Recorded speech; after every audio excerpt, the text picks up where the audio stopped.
அனைவருக்கும் வணக்கம். TNPSC group 4 எக்கனாமிக்ஸில் பார்த்தீங்கன்னா இது வரைக்கும் நம்ம 6th to 9th ஓகேங்களா ஸ்டாண்டர்டில் இருக்கிற ஸ்கூல் டெக்ஸ்ட் புக்கில் இருக்கிற சிலபஸ் எல்லாம் நம்ம கம்ப்ளீட் பண்ணிட்டோம் ஓகேங்களா.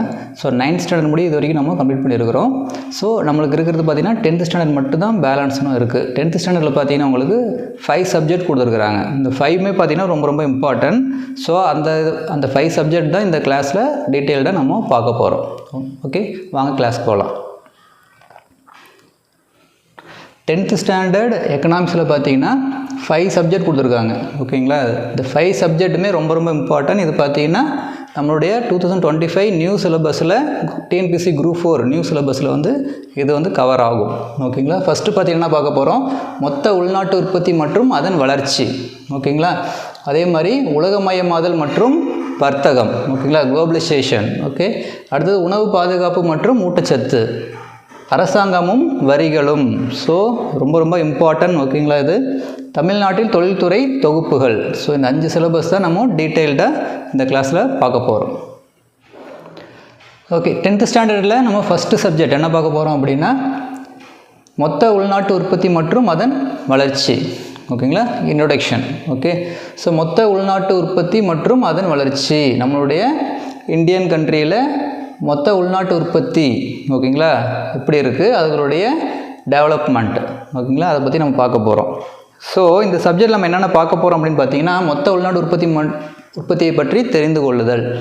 ஸோ மொத்த உள்நாட்டு உற்பத்தினா என்ன ஓகேங்களா, அதோடைய கால்குலேஷன், அதை எப்படி கணக்கீடு பண்ணுறாங்க, அந்த டீட்டெயில் எல்லாம் இது பார்க்க போகிறோம். நாட்டு வருமானத்தின் பல்வேறு நடவடிக்கைகளை புரிந்து கொள்ளுதல், மொத்த உள்நாட்டு உற்பத்தியின் அமைப்பை புரிந்து கொள்ளுதல், மொத்த உள்நாட்டு உற்பத்தியில் பல்வேறு துறைகளின் பங்களிப்பை தெரிந்து கொள்ளுதல், பொருளாதார வளர்ச்சி முன்னேற்றம் மற்றும் அதன் வேறுபாடுகள் பற்றி அறிந்து கொள்ளுதல், மொத்த உள்நாட்டு உற்பத்தி மற்றும் வேலைவாய்ப்பு அடிப்படையில் வளர்ச்சி பாதையில் பற்றி தெரிந்து கொள்ளுதல், மொத்த உள்நாட்டு உற்பத்தி மற்றும் பொருளாதார கொள்கைகளின் வளர்ச்சி பற்றி புரிந்து கொள்ளுதல். ஸோ இந்த கான்செப்ட் எல்லாம் என்ன ஆகுது, இந்த சிலபஸில் கவர் ஆகுது. ஸோ ஃபஸ்ட்டு இன்ட்ரோடக்ஷன் ஓகேங்களா. ஸோ மொத்த உள்நாட்டு உற்பத்தி ஓகேங்களா அப்படின்னா என்ன அப்படிங்கிறத பற்றி நம்ம பார்க்க போகிறோம். ஸோ அது பார்த்திங்கன்னா ஒரு சின்ன எக்ஸாம்பிள் மூலிமா கொடுத்துருக்குறாங்க. ஸோ இந்தியா எவ்வாறு செயல்படுகிறது என்பதை ஜிடிபி விளக்குகிறது ஓகேங்களா. கிராஸ் டொமஸ்டிக் ப்ராடக்ட், அதுதான் ஜிடிபின்னு சொல்கிறோம், மொத்த உள்நாட்டு உற்பத்தி. ஜிடிபி என்றால் என்ன என்பதை பற்றி முதலில் நீங்கள் புரிந்து கொள்ள வேண்டும் ஓகேங்களா. ஜிடிபினா என்ன அப்படிங்கிறது ஒரு ஸ்கூல் ஸ்டூடெண்ட்டுக்கு எப்படி புரியுமோ அது மாதிரி இங்கே ஒரு எக்ஸாம்பிள் கொடுத்துருக்குறாங்க ஓகேங்களா. ஸோ சிம்பிளாக சொல்லணும் அப்படின்னா என்ன சொல்லியிருக்காங்க அப்படின்னா, இப்போ நம்ம ஒரு ஹோட்டலுக்கு போகிறோம் ஓகேங்களா. ஹோட்டலில் போய் என்ன பண்ணுறோம், ஒரு டீ ஆர்டர் பண்ணுறோன்னு வச்சுக்கோங்களேன். ஸோ என்ன பண்ணுவாங்க, அங்கே டீ என்ன பண்ணுவாங்க, ப்ரிப்பேர் பண்ணுவாங்க ஓகேங்களா. டீ ப்ரிப்பேர் பண்ணிவிட்டு நம்ம என்ன பண்ணுவாங்க, அதை ஒரு சர்வர் நம்மளுக்கு எடுத்துகிட்டு கொடுப்பார் ஓகேங்களா. ஸோ இதில் என்ன அப்படின்னு பார்த்தீங்கன்னா அந்த டீ அப்படிங்கிறது என்னது, ஒரு பொருள் ஓகேங்களா. அதை என்ன பண்ண முடியும், நம்மளால் தொட முடியும், பார்க்க முடியும். So visible and touchable. So இது என்ன சொல்லுவாங்க அப்படின்னா குட்ஸ் அப்படின்னு சொல்கிறோம், பொருட்கள், பொருள் அப்படின்னு சொல்கிறோம்.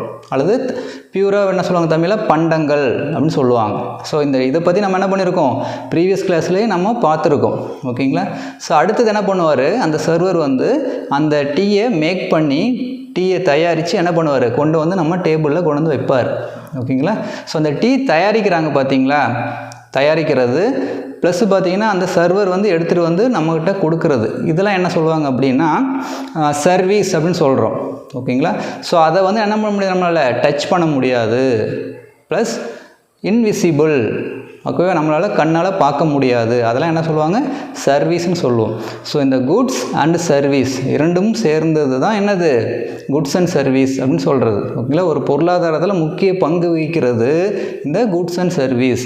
ஸோ அதை பற்றி தான் இந்த இதில் கொடுத்துருக்குறாங்க ஓகேங்க. ஸோ ஒரு ஹோட்டலில் என்ன நடக்கிறது என்பதை கற்பனை செய்க. 2 இட்லி மற்றும் ஒரு கோப்பை தேநீருக்கு நீங்கள் உத்தரவு இடுகிறீர்கள் ஓகேங்களா. ஸோ 2 இட்லி ஒரு காஃபி என்ன பண்ணுறோம், காஃபியில் தேநீர், டீ ஆர்டர் பண்ணுறோம் ஓகேங்களா. இட்லி மற்றும் தேநீரை யாரோ ஒருவர் உற்பத்தி செய்யலாம் மற்றும் யாராவது கூட இதை உங்களுக்கு சேவையாக செய்யலாம். வெளிப்படையாக இட்லி மற்றும் தேநீர் உற்பத்தி செய்யப்பட்டு இருக்கிறது. ஓகே, வெளிப்படையாக இட்லி மற்றும் தேநீர் அப்படிங்கிறது உற்பத்தி செய்யப்பட்டிருக்கு, ப்ரொடக்ஷன் பண்ணியிருக்கிறாங்க. அவைகளை நீங்கள் தொடக்கூடியவை, பார்க்கக்கூடியவை மற்றும் தொட்டு உணரக்கூடியவைகள் ஆகும். கரெக்டுங்களா? தொடக்கூடிய பொருட்களை பண்டங்கள் என்று பொருளியல் அறிஞர்கள் அழைக்கின்றனர். ஓகேங்களா? ஸோ நம்ம டச் பண்ணுறது அதெல்லாம் என்னது? பண்டங்கள். ஒன்றும் இல்லை, குட்ஸ். ஓகேங்களா? இந்த பண்டங்கள் இலவசம் அல்ல, ஏனெனில் அதற்கு பணம் செலுத்த வேண்டும். ரைட்டுங்களா? ஸோ அது வந்து நம்மளுக்கு என்ன பண்ணுது? ஃப்ரீயாக கொடுக்க மாட்டாங்க. அதுக்கு என்ன பண்ணுறோம்? நம்ம பணம் கொடுத்து அதை வாங்குகிறோம். ஸோ தொடக்கூடிய பொருட்களை பண்டங்கள் என்று அழைத்தாலும் சமையல்காரர்கள் செய்து முடித்த வேலை மற்றும் அந்த உணவை பரிமாறும் மக்கள் சமையல் மற்றும் சேவை நடவடிக்கைகளை பண்டங்கள் போல் யாரும் தொட்டு உணரக்கூடியது அல்ல. கரெக்டுங்களா? ஆனால் நீங்கள் உணவினை உண்டு அனுபவிக்கலாம். பொருளியல் வல்லுநர்கள் இந்த நடவடிக்கையை பணிகள் என்று அழைக்கின்றனர், சர்வீஸ். ஸோ இதை தான் சொல்ல வராங்க. ஸோ அந்த குட்ஸு அண்டு சர்வீஸ் அப்படின்னா ஒரு எக்ஸாம்பிள் கொடுக்கணும்னு சொல்லிட்டு இதை கொடுத்துருக்குறாங்க. ஸோ ஈஸிலி அண்டர்ஸ்டாண்டபிள், இது எல்லாத்துக்குமே தெரிஞ்சது தான். ஓகேங்களா? ஸோ குட்ஸ் அப்படிங்கிறது நம்ம அதை தொட முடியும், அதை என்ன முடியும்? கண்ணால் பார்க்க முடியும். சர்வீஸ் அப்படிங்கிறது நம்ம தொட முடியாது, கண்ணால் பார்க்க முடியாது. ஓகேங்களா?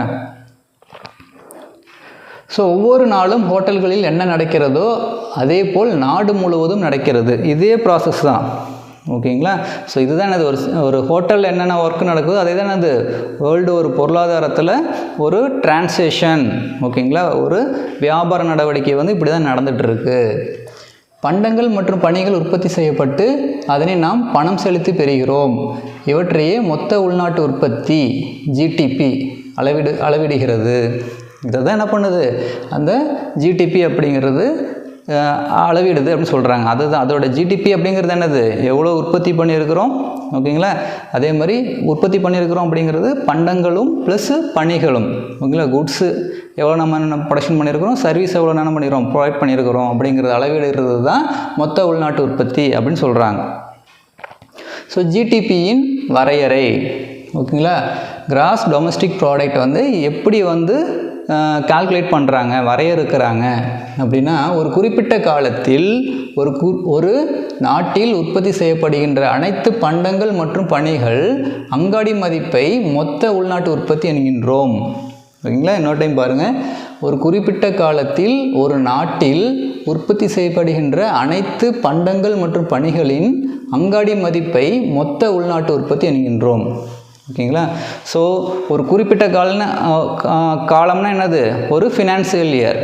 ஓகேங்களா? ஸோ ஏப்ரல் டு மார்ச் அதான் ஃபினான்சியல் இயர்னு சொல்கிறது. ஸோ ஒரு ஃபினான்சியல் இயரில் ஒரு குறிப்பிட்ட நாட்டில் நடக்கக்கூடிய குட்ஸ் அண்ட் சர்வீஸ், ஓகேங்களா, அதோடைய மொத்த மதிப்பு தான் என்னது? மொத்த உள்நாட்டு உற்பத்தி அப்படின்னு சொல்கிறோம். ஸோ ஜிடிபி ஈக்குவல் டு ஜிடிபியோட கால்குலேஷன் எப்படி வந்து மொத்த உள்நாட்டு உற்பத்தி வந்து கால்குலேட் பண்ணுறாங்கன்னா, C+1+G+X-M. X-M அப்படிங்கிறது என்னது? ரொம்ப ரொம்ப சிம்பிள். ஏற்றுமதி மற்றும் இறக்குமதி. ஏற்றுமதியிலிருந்து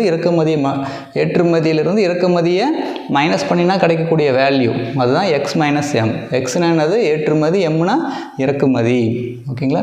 ஸோ இப்போ இந்த சினா என்ன, ஐனா என்ன, ஜினா என்ன? ஓகேங்களா? ரொம்ப ரொம்ப சிம்பிளான ஒரு கான்செப்ட் தான். ஸோ சி அப்படிங்கிறது என்னது? கன்சியூமர். பார்த்தீங்களா? சி நுகர்வோர். ஐ அப்படிங்கிறது இன்வெஸ்டர்ஸ், முதலீட்டாளர்கள். ஜி அப்படிங்கிறது என்னது?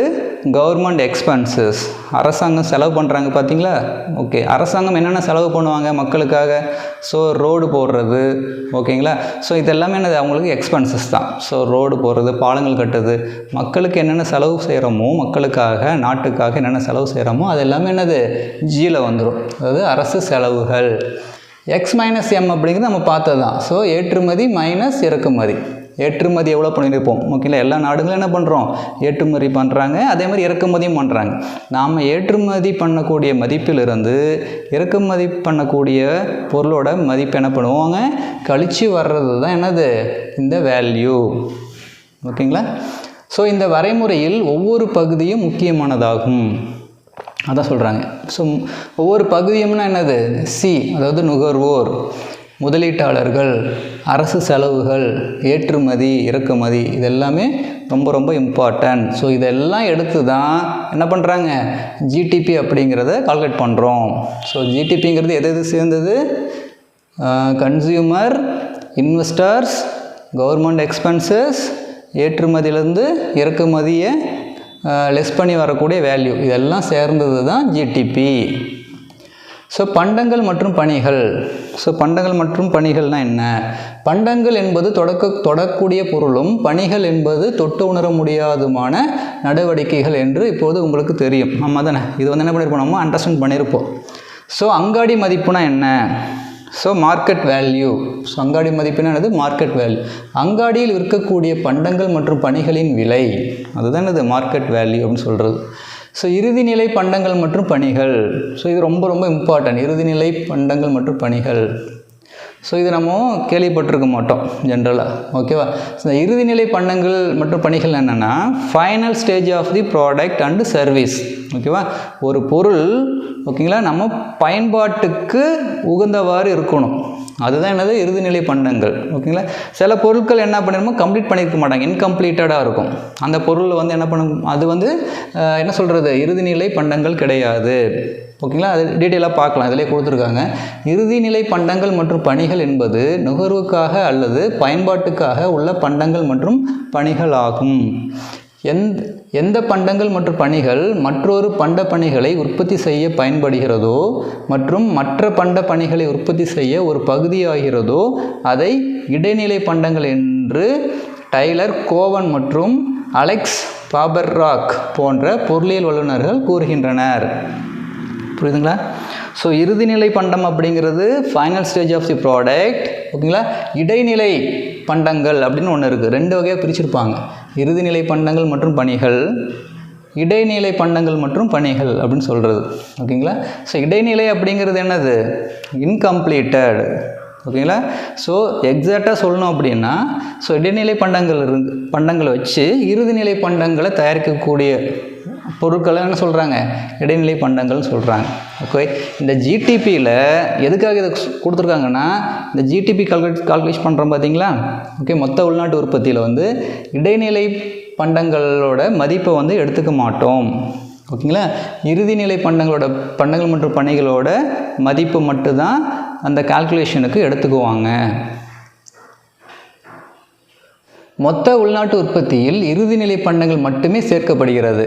பார்த்தீங்களா, நம்ம சொல்லியிருந்தோம் இல்லைங்களா? ஸோ இடைநிலை பண்டங்கள் வந்து அதில் எடுத்துக்க மாட்டாங்க, கால்குலேஷன் எடுத்துக்க மாட்டாங்க. ஸோ மொத்த உள்நாட்டு உற்பத்தியில் இறுதிநிலை பண்டங்கள் மட்டுமே சேர்க்கப்படுகிறது. மொத்த உள்நாட்டு உற்பத்தி கணக்கிட இடைநிலை பண்டங்கள் கணக்கில் எடுக்கப்படுவதில்லை, ஓகேங்களா? ஏனெனில் அவற்றின் மதிப்பு இறுதிநிலை பண்டத்தில் சேர்க்கப்படுகிறது. ஆகவே இடைநிலை பண்டத்தின் மதிப்பை மொத்த உள்நாட்டு உற்பத்தியில் சேர்த்தால் அதன் விளைவு என்னவாக இருக்கும், இருமுறை கணக்கிடுதல் எனப்படுகிறது. டபுள் என்ட்ரியாக ஆயிரும், டபுள் டைம் கால்குலேஷனாக ஆயிரும். அதாவது இடைநிலை பண்டத்தையும் நம்ம என்ன பண்ணுறோம், மொத்த உள்நாட்டு உற்பத்திக்காக எடுத்துக்கிட்டோம்னா அது என்ன ஆகுது, இறுதிநிலை பண்டத்துக்கும் என்ன ஆகுது, ஃபைனல் ஸ்டேஜ் ஆஃப் தி குட்ஸுக்கும் அது நம்ம எடுத்துக்குவோம். அதனால் டபுள் டைம் நம்ம எடுத்துக்க முடியாது, ஓகேங்களா? ஸோ எடுத்துக்காட்டாக ஒரு எக்ஸாம்பிள் கொடுத்துருக்காங்க பாருங்கள். ஹோட்டலில் வாங்கும் ஒரு கோப்பை தேநீர் இறுதிநிலை பண்டமாகும், ஓகேங்களா? நம்ம ஹோட்டலில் வாங்குகிற ஒரு 1 கப் ஆஃப் டீ வந்து என்னது, அதுதான் ஃபைனல் ப்ராடக்ட், ஓகேங்களா? இறுதிநிலை பண்டம். ஏனெனில் இது நுகரப்படக்கூடியது. நம்ம தானே ஒரு டீ வாங்கினோம், என்ன பண்ணுறோம், நம்ம அந்த டீயை குடிச்சிடுறோம். வேறு எந்த பொருளின் பகுதியாகவும் அது இருக்காது. நம்ம தானே அந்த டீயை வச்சுக்கிட்டு வேறு ஏதாவது மேக் பண்ணுவோமா, இல்லை, அது டீ ஆர்டர் பண்ணுறோம், அதான் ஃபைனல் குட்ஸ் நம்மளுக்கு தெரியுது. டீ வேணும்னா டீ என்ன பண்ணுறோம், வாங்கி நம்ம குடிக்கிறோம், ஓகேங்களா? ஸோ அந்த டீயோட மதிப்பு தான் என்னது, நம்ம ஜிடிபிக்கு எடுத்துக்குவாங்க, ஓகேங்களா? ஸோ அந்த டீயில் என்ன பண்ணுறது, அதில் என்னென்ன பொருட்கள் சேர்ந்து அந்த டீ உருவாகும், ஓகேங்க? பால் வேணும், டீ தூள் வேணும், சர்க்கரை வேணும், ஓகேங்களா? ஸோ இந்த பொருள் எல்லாம் சேர்ந்தது தான் என்னது, அந்த டீ. ஆனால் நம்ம டீயோட வேல்யூவும் எடுத்துக்கிட்டு அந்த பால், சர்க்கரை, அப்புறம் பார்த்திங்கன்னா டீ தூள், அதோட வேல்யூவும் நம்ம எடுத்துக்கக்கூடாது, ஓகேங்களா அப்படின்னு சொல்கிறாங்க. சரிங்க பாருங்கள். ஆகவே ஒரு கோப்பை தேநீரின் அங்காடி மதிப்பு இறுதி பண்டமாக இருப்பதால் அதை மொத்த உள்நாட்டு உற்பத்தியில் சேர்த்துள்ளனர். தேநீரில் கலக்கப்பட்ட சர்க்கரை ஒரு இடைநிலை பண்டம். கரெக்டுங்களா? இது தேநீர் உற்பத்தி செய்ய பயன்படுத்தப்பட்டு தேநீரின் ஒரு பகுதியாக இருக்கிறது. எது? சுகர், சர்க்கரை. ஒரு கோப்பை தேநீரின் விலை 10 ரூபா. அதில் சர்க்கரையின் மதிப்பு 2 ரூபா. ஓகேங்களா? 2 ரூபா மதிப்புள்ள சர்க்கரையை அதில் ஆட் பண்ணியிருப்பாங்க. ஆகவே ஒரு கோப்பை தேநீரின் விலையில் ஒரு தேக்கரண்டி சர்க்கரையின் விலை 2 சேர்க்கப்பட்டுள்ளது. சர்க்கரையின் மதிப்பை ஜிடிபியில் கூட்டினால் ஒரு தேக்கரண்டி சர்க்கரை மீண்டும் ஒரு கோப்பை தேநீர் என்ற இருமுறை கணக்கிடப்படும். ரைட்டுங்களா? உங்களுக்கு புரிஞ்சிருக்குன்னு நினைக்கிறேன். இது சிம்பிளான ஒரு இதுதான். ஓகேங்களா? மீண்டும் ஒரு கோப்பை தேநீர் என்ற இருமுறை கணக்கிடப்படும். இதை இருமுறை கணக்கிடுதல் எனப்படும். 2 டைம், டபுள் டைம் என்ன ஆயிரும்? அது ஆட் ஆயிரும். ஸோ அதனால் என்ன பண்ணுறாங்க, அந்த இடைநிலை பண்டத்தை என்ன பண்ணுறாங்க, கணக்கில் எடுத்துக்கிறது இல்லை. இதை தவிர்ப்பதற்கு இடைநிலை பண்டமான சர்க்கரையை ஜிடிபியில் சேர்ப்பதில்லை. ஓகேங்களா?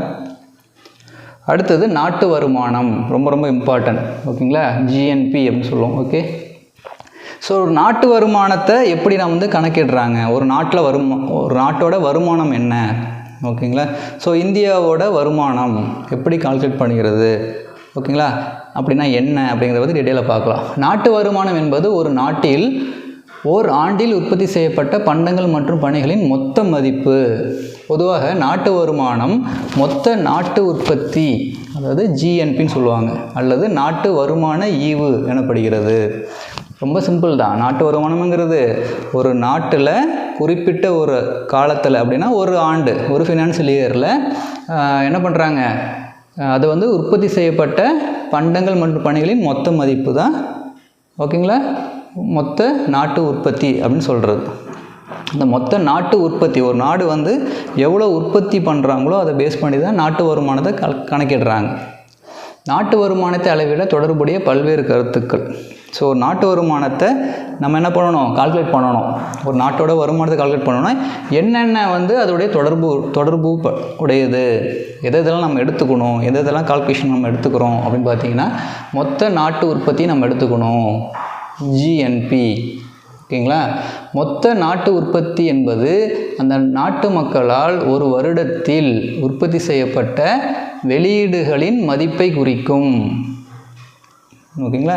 ஸோ ஒரு குறிப்பிட்ட நாட்டில், அப்படின்னா இந்தியாவில் உள்ள ஒரு ஒட்டுமொத்த மக்களுடைய என்ன சொல்கிறாங்க, மக்களால் ஒரு வருடத்தில் உற்பத்தி செய்யப்பட்ட வெளியீடுகளின் மதிப்பை குறிக்கும். இந்த வெளியீடு அப்படிங்கிறது என்னது? Goods and service. ஓகேங்களா? வெளிநாட்டு முதலீடு மூலம் ஈட்டிய லாபமும் இதில் அடங்கும். ரொம்ப இம்பார்ட்டன்ட். ஓகேவா?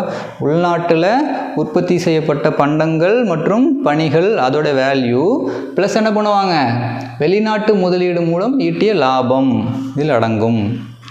ஸோ ஜிஎன்பி எப்படி கால்குலேட் பண்ணுறாங்க? GNP equal to C plus I plus G plus X minus M plus NFIA. ஓகேங்களா? ஸோ ஜிடிபியில் என்ன பண்ணுறோம், இந்த என்எஃப்ஐஏ மட்டும் இருக்காது. ஓகேங்களா? ஆனால் மொத்த நாட்டு உற்பத்தியில் என்ன பண்ணுறாங்க, மொத்த நாட்டு உற்பத்தி ஜிஎன்பிக்கு அந்த என்எஃப்ஏவையும் ஆட் பண்ணிக்கணும். ரொம்ப ரொம்ப சிம்பிள் தான். ஓகேங்களா? ஸோ ஆல்ரெடி நம்ம பார்த்தது தான். சீனா என்னது, கன்சியூமர், ஐனா என்னது, இன்வெஸ்டர், ஜீனா கவர்மெண்ட் எக்ஸ்பென்சஸ், இது என்னது எக்ஸ் மைனஸ் எம் அப்படிங்கிறது ஏற்றுமதி மைனஸ் இறக்குமதி, என்எஃப்ஐ அப்படிங்கிறது என்னது, வெளிநாட்டிலிருந்து ஈட்டப்பட்ட நிகர வருமானம்.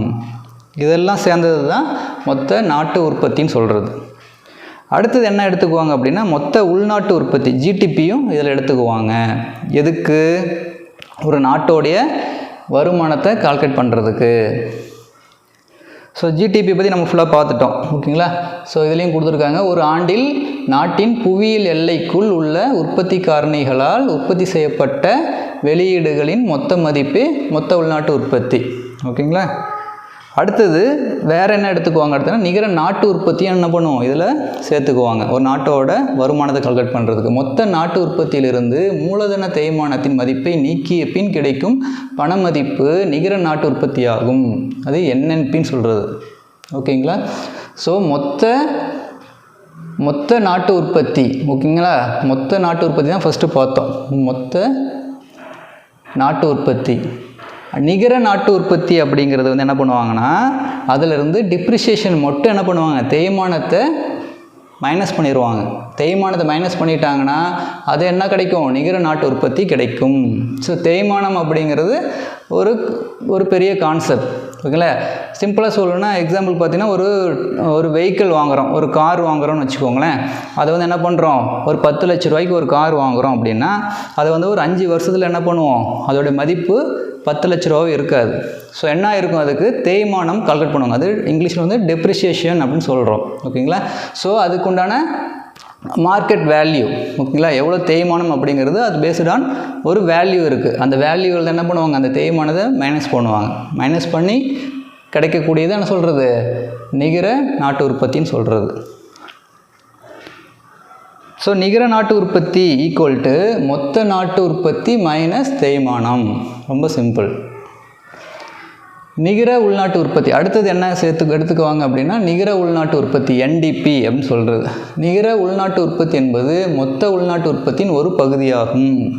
மொத்த உள்நாட்டு உற்பத்தியிலிருந்து தேய்மானத்தை கழித்த பின் கிடைப்பது நிகர உள்நாட்டு உற்பத்தி. சரிங்களா?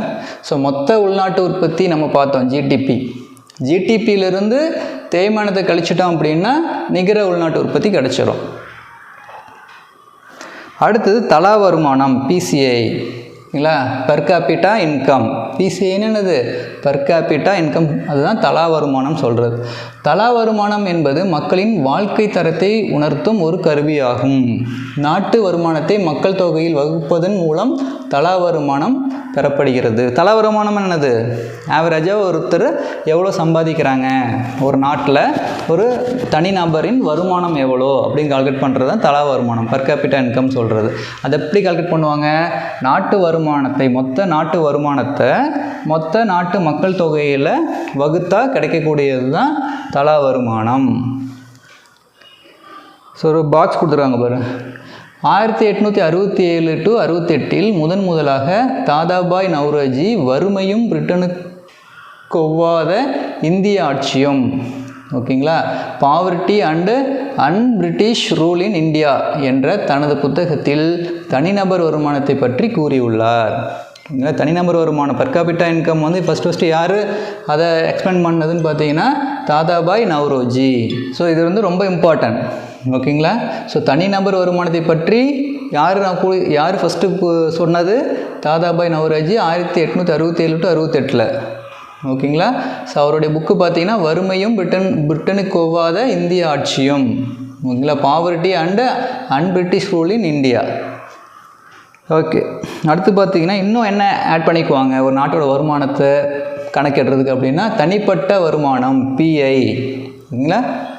நேர்முக வரி விதிப்பிற்கு முன் தனிநபர்கள் மற்றும் ஒரு நாட்டின் குடும்பங்களின் மூலம் அனைத்து ஆதாரங்களிலிருந்து பெறப்படுகின்ற மொத்த பண வருமானத்தை தனிப்பட்ட வருமானம் எனலாம். ஓகேங்களா? செலவிட தகுதியான வருமானம் DI. ஓகேங்களா? ஸோ இது என்னது? தனிநபர்கள் மற்றும் குடும்பங்களின் உண்மையான வருமானத்தில் நுகர்வுக்கு செலவிடப்படுகின்ற வருமானத்தை செலவிட தகுதியான வருமானம் எனப்படுகிறது. இதெல்லாம் தெரிஞ்சது தான். இதனை இவ்வாறு அழைக்கலாம். ஸோ DPI ஈக்குவல் டு தனிப்பட்ட வருமானம் மைனஸ் நேர்முக வரி. ஓகேங்களா? ஸோ இன்கம் டேக்ஸ் கட்டுறோம் பார்த்தீங்களா? இன்கம் டேக்ஸ் என்ன பண்ணுவோம்? ஒரு தனிப்பட்ட நபரோட வருமானம் அதிலிருந்து என்ன பண்ணுவாங்க? அவர் கட்டக்கூடிய இன்கம் டேக்ஸ் லெஸ் பண்ணினா வரக்கூடியது தான் DPI. அடுத்தது என்ன எடுத்துக்கிறாங்க? அடுத்தது என்ன கான்செப்ட் பார்த்தீங்கன்னா மொத்த உள்நாட்டு உற்பத்தி GTP. ஓகேங்களா? ஸோ நாட்டில் உற்பத்தி செய்யப்பட்டது இந்தியாவில் உற்பத்தி செய்யப்படுகின்ற பண்டங்கள் மற்றும் பணிகளின் அங்காடி மதிப்பே இந்தியாவின் GTP என அழைக்கப்படுகிறது. எடுத்துக்காட்டாக காஷ்மீரில் இந்தியாவில் உள்ளதால், காஷ்மீர் என்ன ஆகுது? காஷ்மீர் வந்து இந்தியாவில் தான் இருக்குது. ஓகேங்களா? காஷ்மீர் இந்தியாவில் உள்ளதால் காஷ்மீரில் உற்பத்தி செய்யப்பட்ட ஆப்பிளின் அங்காடி மதிப்பு, ஓகேவா, GTPயில் சேர்க்கப்பட்டுள்ளது. ஓகேங்களா? ஸோ இந்த GTPயில் என்ன பண்ணுவாங்கன்னா அந்த ஏற்கனவே பார்த்துருக்கோம். ஸோ என்னென்ன மூலியமாக நம்மளுக்கு ரெவன்யூ வருது, இன்கம் வருது, அது எல்லாமே என்ன பண்ணுவாங்க? எடுத்துக்குவாங்க. எல்லா செக்டர்லையும், அக்ரிகல்ச்சரும் சரி, இண்டஸ்ட்ரியல் சரி, ஃபேக்ட்ரிஸு, ஓகே, எல்லாமே எடுத்துக்கிறது. ஸோ சிம்பிளாக ஒரு எக்ஸாம்பிள் கொடுத்துருக்காங்க பாருங்கள். ஸோ காஷ்மீரில் என்ன பண்ணுறாங்க? நிறைய ஆப்பிள் விளைவிக்கிறாங்க. ஓகேங்களா?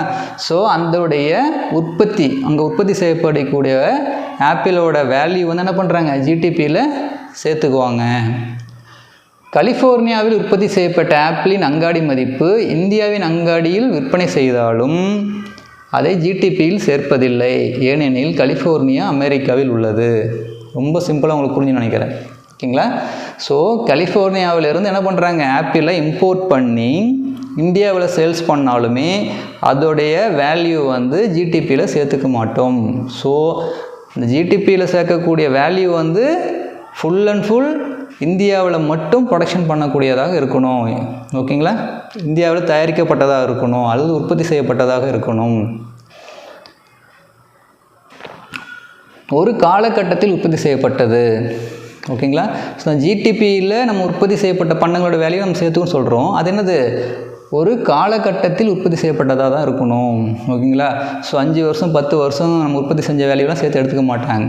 ஓகேங்களா? ஒரு காலகட்டத்தில் அப்படின்னது ஒரு குறிப்பிட்ட ஆண்டுக்கு மட்டும்தான் என்ன பண்ணுவாங்க, கால்குலேஷனுக்கு அதை எடுத்துக்குவாங்க. ஒரு குறிப்பிட்ட காலத்தில் ஒரு நாட்டில் உற்பத்தி செய்யப்பட்ட பண்டம் மற்றும் பணிகளின் அங்காடி மதிப்பே ஒரு நாட்டின் ஜிடிபி ஆகும். முந்தைய காலங்களில் உற்பத்தி செய்யப்பட்ட பண்ட பணிகளை சேர்த்து கொள்வதில்லை. ஓகேங்களா? ஒரு சிம்பிளான இது தான். ஸோ ப்ரீவியஸ் இயரில் நம்ம பண்ணது வந்து இந்த வருஷத்துக்கு வந்து ஆட் பண்ண மாட்டாங்க ஜிடிபியில் அப்படின்னு சொல்கிறாங்க. 1934ஆம் ஆண்டில் சைமன் குஸ்னட் என்பவரால் ஜிடிபியின் நவீன கருத்து முதலில் உருவாக்கப்பட்டது. ஓகேங்களா? Simon Kuznets. மொத்த உள்நாட்டு உற்பத்தியின் கணக்கீடு முறைகள். ஸோ மொத்த உள்நாட்டு உற்பத்தி நம்ம பார்த்தோம் இல்லைங்களா, அது வந்து எப்படி கணக்கீடு பண்ணுறாங்க அப்படிங்கிறது ப்ரீஃபாக கொடுத்துருக்காங்க. ஸோ செலவின முறை இது நிறையா வந்து இருக்கும். செலவின முறை, வருமான முறை, ஓகேங்களா அப்படின்ட்டு. செலவின முறையில் எப்படி பண்ணுறாங்கன்னா, இந்த முறையில் மொத்த உள்நாட்டு உற்பத்தி என்பது ஒரு குறிப்பிட்ட காலத்தில் ஒரு நாட்டில் உற்பத்தி செய்த அனைத்து இறுதி பண்ட பணிகளும் மேற்கொள்ளும் செலவுகளின் கூட்டுத்தொகையாகும். ஓகேங்களா? So y = c + i + g + x - m. ஓகேங்களா? இதுதான் செலவின முறை. ஸோ சீன் என்னது, consumer, investors, expenses, government expenses, x - m என்னது, ஏற்றுமதி - இறக்குமதி. ஸோ வருமான முறை அப்படிங்கிறது என்னென்னா, பண்டங்கள் மற்றும் பணிகளை உற்பத்தி செய்வதில் ஈடுபட்டுள்ள ஆண்கள் மற்றும் பெண்களின் வருமானத்தை கணக்கிட்டு மொத்த உள்நாட்டு உற்பத்தியை இந்த முறை கூறுகிறது. வருமான முறையில் ஜிடிபியை கணக்கிடும்போது வருமானம் கூலி ப்ளஸ் வாரம் ப்ளஸ் வட்டி ப்ளஸ் லாபம் எல்லாம் சேர்த்துக்கோங்க. அதை சேர்ந்தது தான் வருமானம் அப்படின்னு சொல்கிறது. நம்ம தானே. அடுத்தது மதிப்பு கூட்டு முறை அப்படின்னு ஒன்று இருக்குது. அது நான் என்ன அப்படின்னா, இறுதி பண்டம், ஓகேங்களா, ஸோ ஃபைனல் ப்ராடக்ட், ஓகேங்களா, என்பது ஹோட்டலில் ஒரு கோப்பை தேநீர் உங்களுக்கு வழங்கப்படுவதாகும். அதை தயாரிக்க பயன்படுத்தப்படும் டீத்தூள், பால் மற்றும் சர்க்கரை இடைநிலை பண்டங்களாகும். ஒரு கோப்பை தேநீர் இறுதி பண்டமாக மாற்றுவதற்கு இவைகள் ஒரு பகுதியாக அமைகிறது. ஒரு கோப்பை தேநீர் தயாரிக்க பயன்படுத்திய ஒவ்வொரு இடைநிலை பண்டத்தின் மதிப்பை கூட்டினால் தேநீரின் சந்தை மதிப்பை அளவிடலாம்.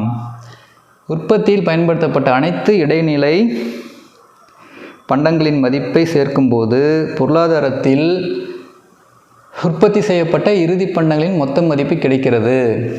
ஓகேங்க தானே. ஸோ சிம்பிள் தான். இது பார்க்குறதுக்கு தான் ரொம்ப டீட்டெயிலாக கொடுத்துருப்பாங்க. ஒன்றும் இல்லை, ஒரு டீயோட மார்க்கெட் வேல்யூ எப்படி கால்குலேட் பண்ணுறாங்கன்னா, என்ன சொல்கிறாங்க, டீ தூள் எவ்வளோ சேர்த்துருக்காங்க, பால் எவ்வளோ சேர்த்துருக்காங்க, சர்க்கரை, இந்த மூணோட வேல்யூ சேர்ந்தது தான் என்னது இதோடைய மார்க்கெட் வேல்யூ. புரியுதுங்களா? ஸோ என்ன சேர்த்துருப்பாங்க, டீ தூள் இது ஒரு 2 ரூபா, பால் ஒரு 2 ரூபா, சர்க்கரை ஒரு 2 ரூபா, மொத்தம் 6 ரூபா ஆச்சுங்களா.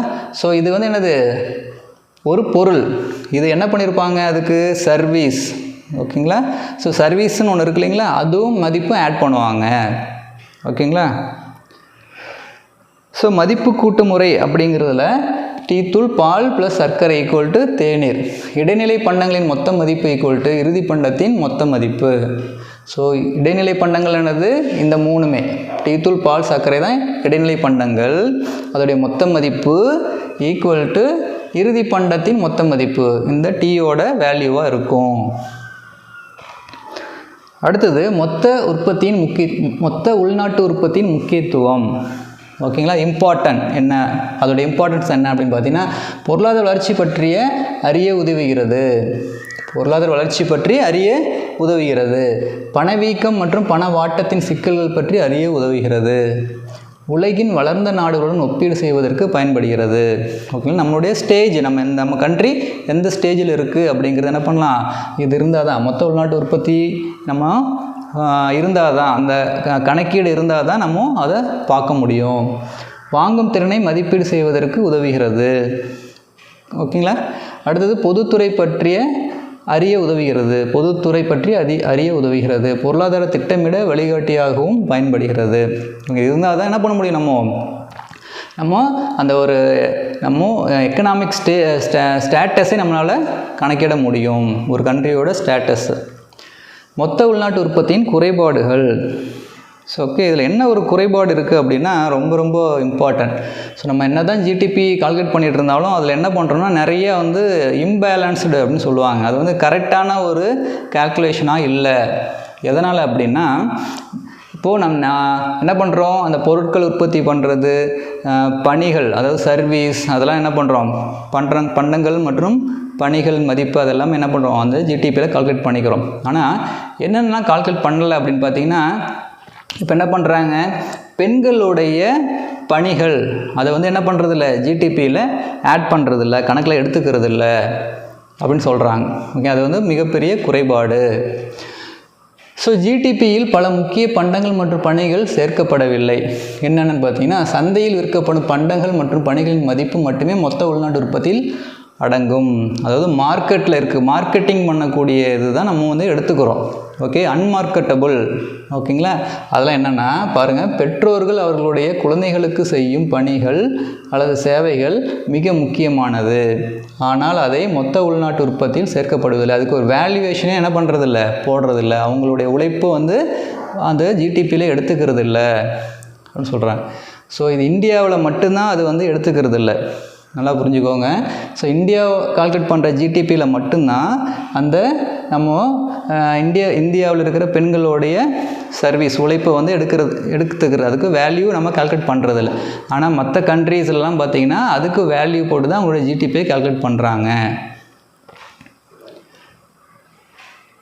ஏனெனில் அது சந்தையில் விற்பனை செய்யப்படவில்லை. இதுபோலவே சுத்தமான காற்று சுகாதாரமான வாழ்க்கைக்கு முக்கியமானது. இதற்கு சந்தை மதிப்பு இல்லை. ஆகவே இவை மொத்த உள்நாட்டு உற்பத்தியில் வரம்புக்கு வருவதில்லை. ஓகேங்களா. ஜிடிபி அளவை மட்டும் அளவிடுகிறது, தரத்தை அல்ல. ஜிடிபிங்கிறது என்னது, அதோடைய ப்ரொடக்ஷன் வேல்யூ மட்டும்தான் என்ன பண்ணுது, கால்குலேட் பண்ணுது. ஓகேங்களா. குவாலிட்டியை என்ன பண்ணுறதில்லை அப்படின்னு சொல்கிறாங்க.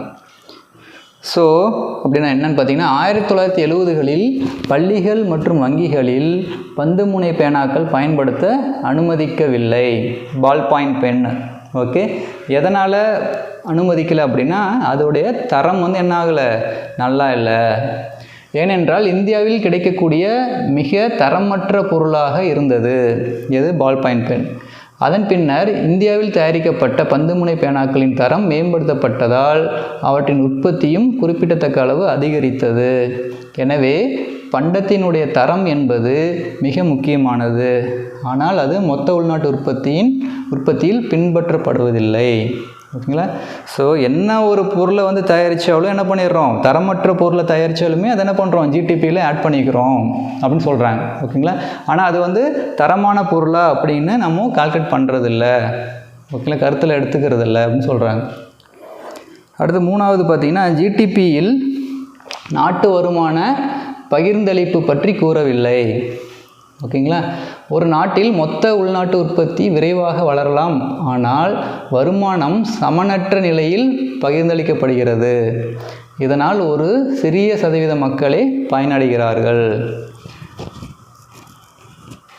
ஜிடிபி மக்கள் வாழும் வாழ்க்கை முறையை பற்றி கூறவில்லை. ஓகேங்களா. ஸோ மக்களுடைய வாழ்க்கை முறையை ஜிடிபியில் என்ன பண்ணுறது, எடுத்துக்கிறது இல்லை. ஜிடிபி மிகவும் குறைந்த சுகாதார நிலை, மக்கள் ஜனநாயகமற்ற அரசியல் அமைப்பு, தற்கொலை விகிதம் ஆகியவற்றை கருத்தில் கொள்ளாமல் மொத்த உள்நாட்டு உற்பத்தியில் உயர்மட்ட தனிநபர் வருமானத்துடன் கைகோர்த்து செயல்படுகிறது. ஓகேங்களா. ஸோ ஜிடிபியின் மதிப்பீடு எப்படி மதிப்பீடு பண்ணுறாங்க, மத்திய புள்ளியியல் துறையின் கீழே உள்ள மத்திய புள்ளியியல் நிறுவனம் CSO அப்படின்னு சொல்லுவாங்க.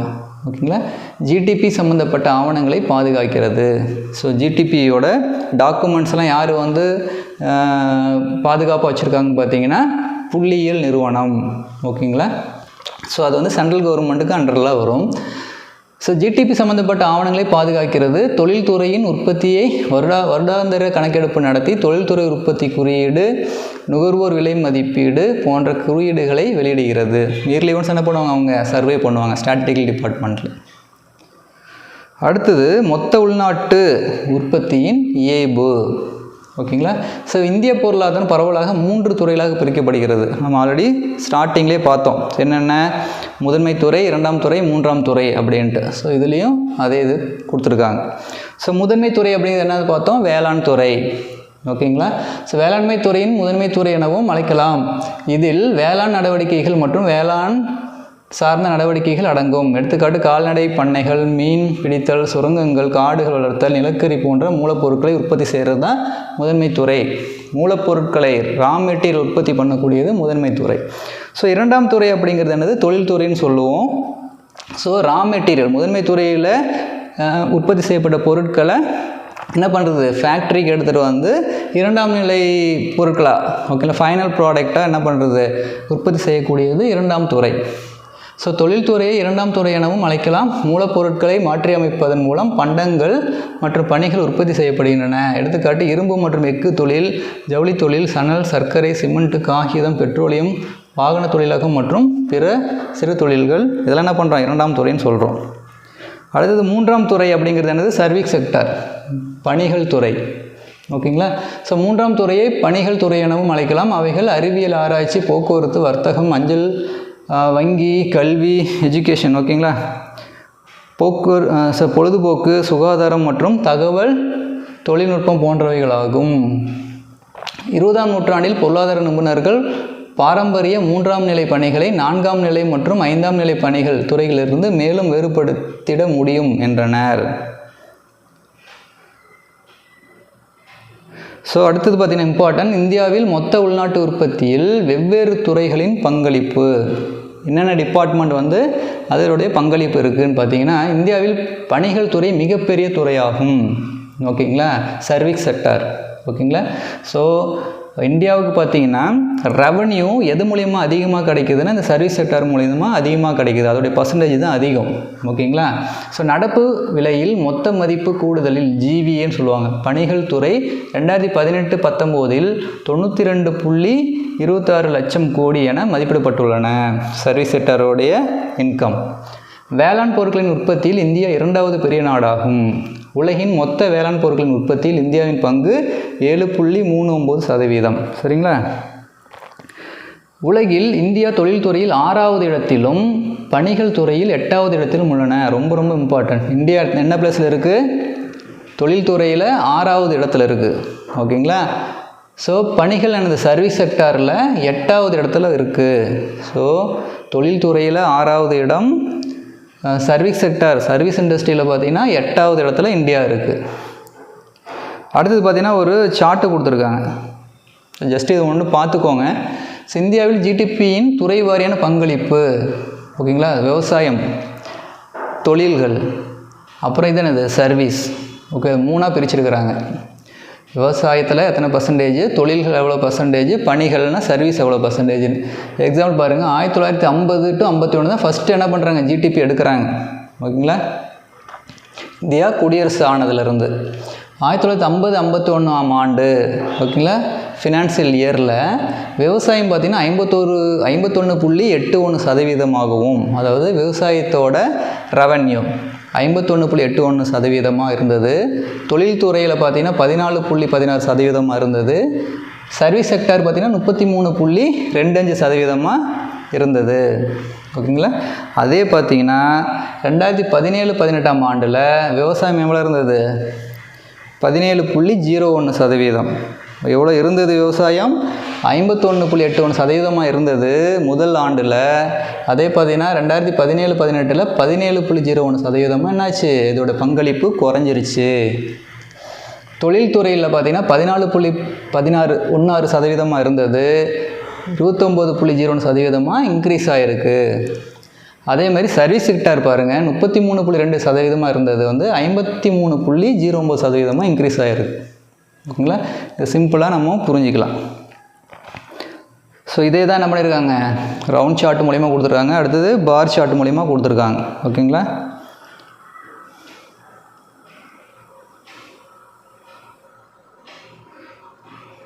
ஸோ இந்தியாவில் மொத்த உள்நாட்டு உற்பத்தியில் வெவ்வேறு துறைகளின் பங்களிப்பு. இந்திய பொருளாதாரத்தில் விவசாய துறையில் பங்களிப்பு உலக சராசரி 6.4% விட அதிகமாக உள்ளது. ஆனால் தொழில்துறை மற்றும் பணிகள் துறைகளின் பங்களிப்பு உலக சராசரியை விட 30% தொழில்துறையிலும் மற்றும் 63% பணிகள் துறையிலும் குறைவாக உள்ளன.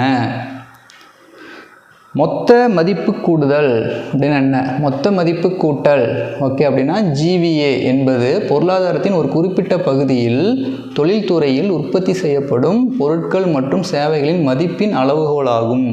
ஸோ GVA = GDP ப்ளஸ் மானியம். மானியத்தை என்ன பண்ணுவாங்க, GDPயில் ஆட் பண்ணிக்குவாங்க, மைனஸ் என்னது டேக்ஸ் வரிகள். அது என்னது நேர்முக வரியாகவும் இருக்கலாம், விற்பனை வரி அதாவது மறைமுக வரி. ஓகேங்களா, அடுத்தது பொருளாதார வளர்ச்சி மற்றும் முன்னேற்றம். ஓகேங்களா, ஸோ பொருளியல் அறிஞர் அமர்த்தியா சென், ஓகே இவர் தான் அமர்த்தியா சென் பொருளியல் அறிஞர். பொருளாதார வளர்ச்சி என்பது பொருளாதார முன்னேற்றத்தின் ஓர் அம்சமாகும். ஐக்கிய நாடுகளின் பார்வையில் பொருளாதார வளர்ச்சி என்பது மனிதனின் பொருள்சார் தேவைக்கு மட்டும் கவனம் செலுத்தப்படுவது மட்டுமல்லாமல் மக்களின் வாழ்க்கை தரத்தை உயர்த்துதல் அல்லது ஒட்டுமொத்த வளர்ச்சியில் கவனம் செலுத்துதல் என்பதாகும். ஸோ இந்த GDP கால்குலேட் பண்ணுறது, நாட்டோட வருமானத்தை கால்குலேட் பண்ணுறது, அது கால்குலேஷன் மட்டும் பண்ணால் கூடாது. ஸோ அது மூலயமா என்ன பண்ணணும், ஓகேங்களா, அந்த ரிசல்ட்டு அந்த கால்குலேஷன் மூலயமா மக்களுடைய வாழ்க்கை தரம் எப்படி இருக்குது, இன்னும் எப்படி வாழ்க்கை தரம் முன்னேறுதா இல்லை கம்மியாகிட்டு போகிறதா, அதெல்லாம் என்ன பண்ணணும், அதுக்கு தகுந்த மாதிரி என்ன சொல்லணும், மக்களின் வாழ்க்கை தரத்தை என்ன பண்ணணும், உயர்த்தணும் அப்படின்னு சொல்கிறார். யார், அமர்த்தியா சென். பொருளாதார வளர்ச்சி, ஒரு நாட்டின் பொருளாதார வளர்ச்சியை கணக்கிட மொத்த உள்நாட்டு உற்பத்தி மற்றும் மொத்த நிகர உற்பத்தி ஆகிய முக்கிய அளவுகோலாகும். 2 தான். ஓகேங்களா, மொத்த உள்நாட்டு உற்பத்தி GDP, அடுத்து என்னது மொத்த நிகர உற்பத்தி GNP. ஓகேவா, இது பொருளாதாரத்தின் உண்மையான மதிப்பீட்டை கணக்கிட உதவுகிறது.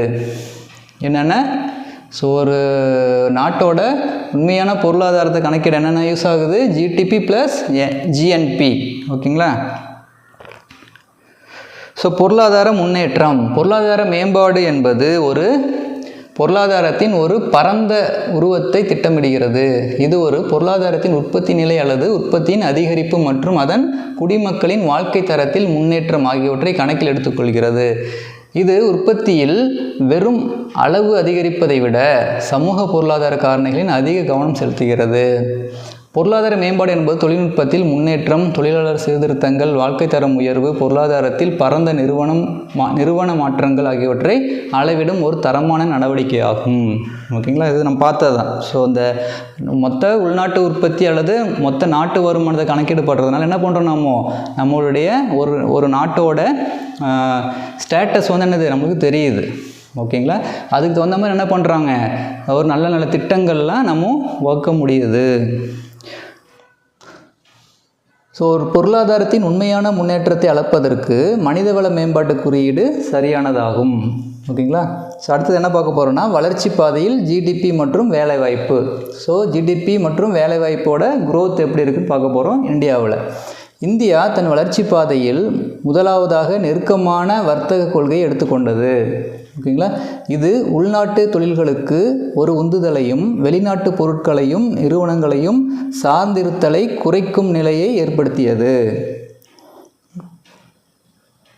இந்தியா எல்லைகளை திறந்த வர்த்தகத்தை ஏற்க முடிவு செய்து அதன் பொருளாதாரம் தாராளமயக்கப்பட்டு வெளிநாட்டு நிறுவனங்களை இந்திய பொருளாதாரத்திற்குள் அனுமதிப்பதன் மூலம் 1991ஆம் ஆண்டு வரை இந்த பார்வை தொடர்ந்தது.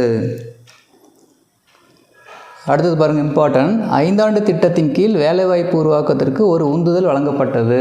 ஓகேங்களா, இவை அதிகரித்து வரும் மக்கள் தொகைக்கு ஏற்ப வேலைவாய்ப்பினை அதிகரித்து அதன் மூலம் வேலைவாய்ப்பு பற்றாக்குறையை நீக்குதல் ஆகியவற்றை மேற்கொண்டது. வறுமை ஒழிப்பு மற்றும் கிராமப்புற வளர்ச்சி ஆகியவை இந்திய வளர்ச்சி பாதையின் ஒரு பகுதியாகும். பொதுத்துறைக்கு குறிப்பிடத்தக்க முக்கியத்துவம் கொடுக்கப்பட்டது. ஓகேங்களா.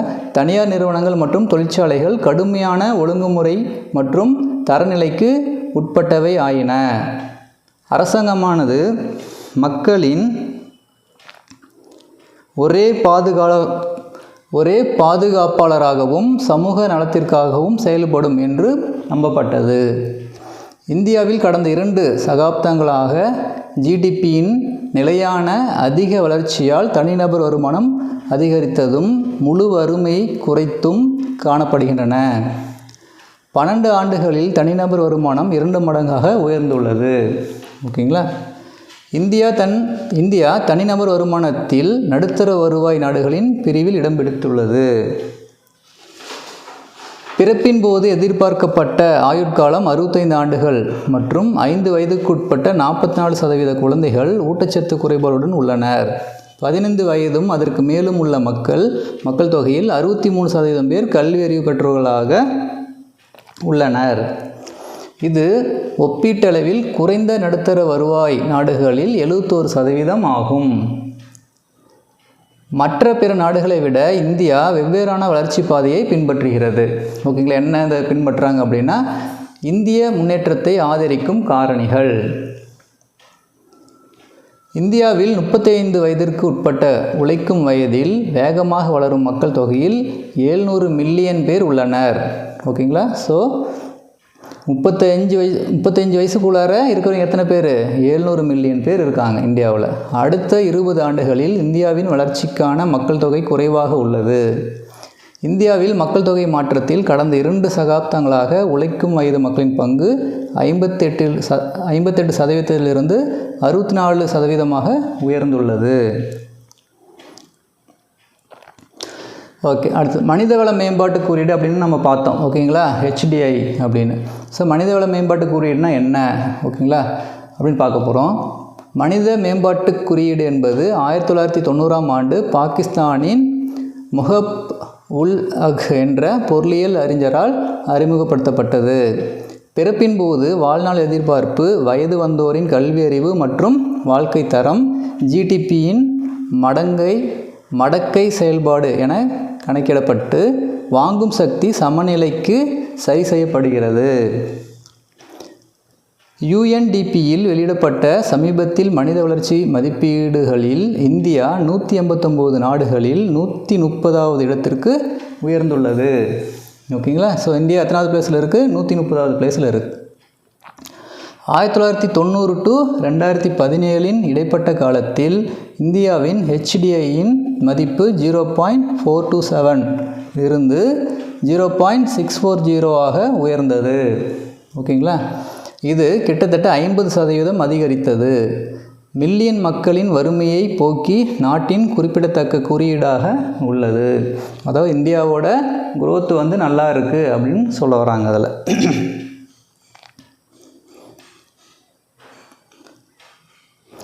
இந்தியா முறையான சட்டத்திட்டங்களையும் ஆங்கில மொழி பேசும் பெரும்பான்மை மக்களையும் கொண்டுள்ளது. மேலும் தகவல் தொழில்நுட்பத்தில் நிபுணத்துவம் வாய்ந்ததாகவும் இருப்பதால் நிறுவனங்களிடமிருந்து அதிகமான முதலீடுகளை ஈர்க்கிறது. எடுத்துக்காட்டாக, உலகளாவிய மென்பொருள் வணிகங்களுக்கான ஒரு மையமாக பெங்களூரின் விரைவான முன்னேற்றம் முன்மாதிரியாக உள்ளது. உங்களுக்கு நிறைய ஐடி கம்பெனிஸ் இருக்குது, பெங்களூரில் இருக்குது.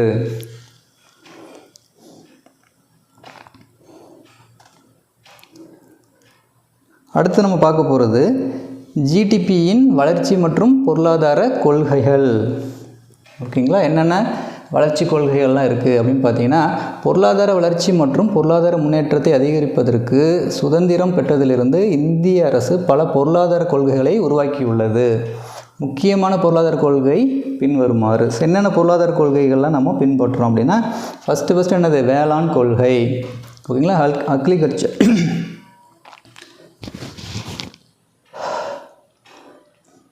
ஸோ அடுத்து நம்ம பார்க்க போகிறது ஜிடிபியின் வளர்ச்சி மற்றும் பொருளாதார கொள்கைகள்.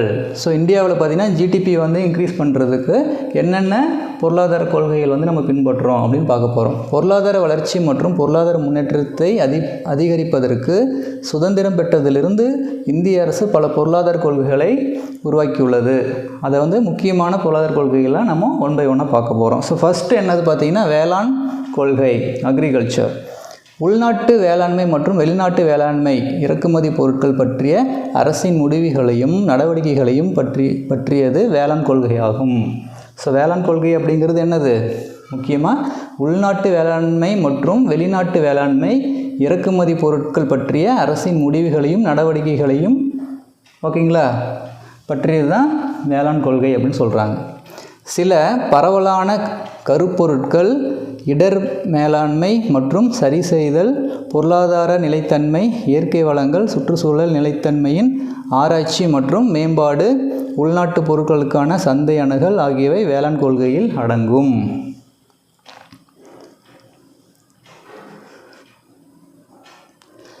சில வேளாண் கொள்கைகள் ஓகேங்களா. ஸோ அதில் என்னென்ன இருக்குதுன்னு பார்த்தீங்கன்னா விலை கொள்கை, நிலை சீர்திருத்த கொள்கை, பசுமை புரட்சி, பாசன கொள்கை, உணவுக் கொள்கை, விவசாய தொழிலாளர்கள் கொள்கை மற்றும் கூட்டுறவு கொள்கை. இதெல்லாம் என்னது கம்மிங் அண்டர் அக்ரிகல்ச்சரில் வருது, வேளாண்மை கொள்கையில் வருது. அடுத்தது செகண்ட் இம்பார்ட்டன்ட் பார்த்திங்கன்னா தொழில்துறை கொள்கை. தொழில்துறை முன்னேற்றம் எந்த ஒரு பொருளாதாரத்திற்கும் முக்கியமான அம்சமாகும். ரொம்ப ரொம்ப இம்பார்ட்டன்ட் ஓகேங்களா. இண்டஸ்ட்ரீஸ் இது வேளாண் வாய்ப்பை இது வேலை வாய்ப்பை உருவாக்குகிறது, ஆராய்ச்சி மற்றும் மேம்பாட்டை ஊக்குவிக்கிறது. அடுத்தது பார்த்திங்கன்னா ஒரு இம்பார்ட்டன்ட் ஒரு கான்செப்ட் பார்த்திங்கன்னா மொத்த தேசிய மகிழ்ச்சி, ஜிஎன்ஹெச் ஓகேங்களா. ஸோ அப்படின்னா என்ன? ஜிஎன்ஹெச் என்ற வார்த்தையை 1972 உருவாக்கியவர் ஜிம் மே சிங்யே ஓகேங்களா வாங்சுக். ஜிக்மே சிங்யே வாங்சுக் என்ற பூட்டான் அரசர் ஆவார். இல்லை, இவர் தான் என்ன பண்ணுறாரு, இந்த மொத்த தேசிய மகிழ்ச்சி அப்படிங்கிற கான்செப்டை இன்ட்ரடியூஸ் பண்ணுறார். அவர் பம்பாய் விமான நிலையத்தில் ஃபினான்சியல் டைம்ஸ் என்ற பத்திரிகைக்கு பிரிட்டிஷ் பத்திரிகையாளர்களின் நேர்காணலில் ஜிஎன்பியை விட ஜிஎன்ஹெச் மிக முக்கியமானது என்ற ஒரு கருத்தை முன்வைத்தார். ஓகேங்களா. 2011 ஐக்கிய நாடுகள் சபை மகிழ்ச்சி ஓகேங்களா வளர்ச்சிக்கான ஒரு முழுமையான அணுகுமுறையை நோக்கி என்ற தீர்மானத்தை நிறைவேற்றியது. அப்பொழுது உறுப்பு நாடுகள் மகிழ்ச்சி மற்றும் நல்வாழ்வை அளவிட அடிப்படை மனித இலக்காக பூடானை ஒரு முன்மாதிரியாக பின்பற்ற வலியுறுத்தியது.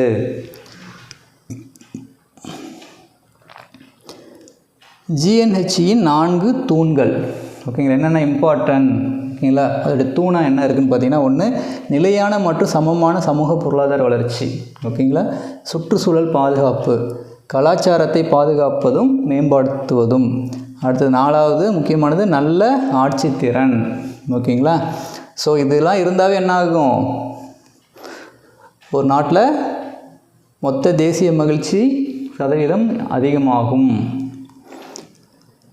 உளவியல் நலன், உடல் நலம், நேர பயன்பாடு, கல்வி, கலாச்சார பன்முகத்தன்மை, நல்ல ஆட்சித்திறன், சமூகத்தின் உயர்வு, சுற்றுச்சூழல் பன்முகத்தன்மை, வாழ்க்கை தரம் ஆகியவை ஜிஎன்ஹெச்சியின் 9 களங்களாக கருதப்படுகிறது. ஓகேங்களா, ரொம்ப இம்பார்ட்டன்ட் இது. ஸோ அடுத்தது நம்ம பார்க்க போகிறது, ஸோ இதனால் நவீனமயமாக்குதலுக்கு வழிவகுக்கப்பட்டு இறுதியில் பொருளாதாரம் தன்னிறைவு அடைகிறது. உண்மையில் தொழில்துறை வளர்ச்சி வேளாண்மை துறை மற்றும் பணிகள் துறை போன்ற துறைகளை ஊக்குவிக்கின்றன. இது பொருளாதார வர்த்தக வளர்ச்சிக்கு முக்கிய பங்கு வகிக்கிறது. ஓகேங்களா. ஸோ என்ன பார்த்துட்டு இருந்தோம், செகண்ட் ஒன்று தொழில்துறை கொள்கை பார்த்துட்டு இருந்தோம் இல்லைங்களா, தொழில்துறை கொள்கை. ஸோ அதோட கண்டினியூஷன் அது. ஓகே. 1948 பல தொழில்துறை கொள்கைகள் பெரிய அளவிலான தொழிற்சாலைகளுக்கான ஏற்படுத்தப்பட்டது. எடுத்துக்காட்டாக சில தொழில்துறை கொள்கைகள் ஓகேங்களா. ஸோ சம் எக்ஸாம்பிள் கொடுத்துருக்காங்க. தொழில்துறை கொள்கைகள் ஜவுளி தொழில் கொள்கை, சர்க்கரை தொழில் கொள்கை, தொழில்துறை வளர்ச்சி விலை கொள்கை, சிறு தொழிற்கொள்கை மற்றும் தொழில்துறை தொழிலாளர் கொள்கை. இதெல்லாம் எதில் வருது, கம்மிங் அண்டர் தொழில்துறை கொள்கையில் வருது. அடுத்தது மூணாவது இம்பார்ட்டன்ட் புதிய பொருளாதார கொள்கை. 1990களின் ஆரம்பத்தில் இந்தியாவின் பொருளாதாரம் கணிசமான கொள்கை மாற்றங்களுக்கு உட்பட்டது. இந்த புதிய பொருளாதார சீர்திருத்தம் பொதுவாக எல்பிஜி அல்லது தாராளமயமாக்கல், ஓகேங்களா, தனியார் மயமாக்கல் மற்றும் உலகமயமாக்கல் என அழைக்கப்படுகிறது. ஸோ ரொம்ப இம்பார்ட்டன்ட், நம்ம சமீபத்தில் கேள்விப்பட்டிருப்போம், ஓகேங்களா, என்னென்ன தாராளமயமாக்கல், தனியார் மயமாக்கல், உலகமயமாக்கல் அப்படிங்கிறது. இதோட ஷார்ட்டு தான் அது எல்பிஜின்னு சொல்லுவோம். லிபரலைசேஷன். அடுத்து பார்த்தீங்கன்னா லிபரலைசேஷனுங்கிறது என்னது, தாராளமயமாக்கல். தனியார் மயமாக்கல் அப்படிங்கிறது ப்ரைவேட்டைசேஷன். ஜினா குளோபலைசேஷன், அதான் சொல்கிறாங்க. தாராளமயமாக்கல், தனியார் மயமாக்கல், உலகமயமாக்கல், அது எல்பிஜி அப்படின்னு சொல்லுவோம் ஷார்ட்டாக. இந்த பொருளாதார சீர்திருத்தங்கள் நாட்டின் ஒட்டுமொத்த பொருளாதார வளர்ச்சியை ஒரு குறிப்பிடத்தக்க வகையில் முன்னேற்றமடைய செய்தது. ஓகேங்களா, அவ்வளோதான். ஸோ இதோட நம்மளுக்கு இந்த சிலபஸ் பார்த்திங்கன்னா கம்ப்ளீட் ஆகுது.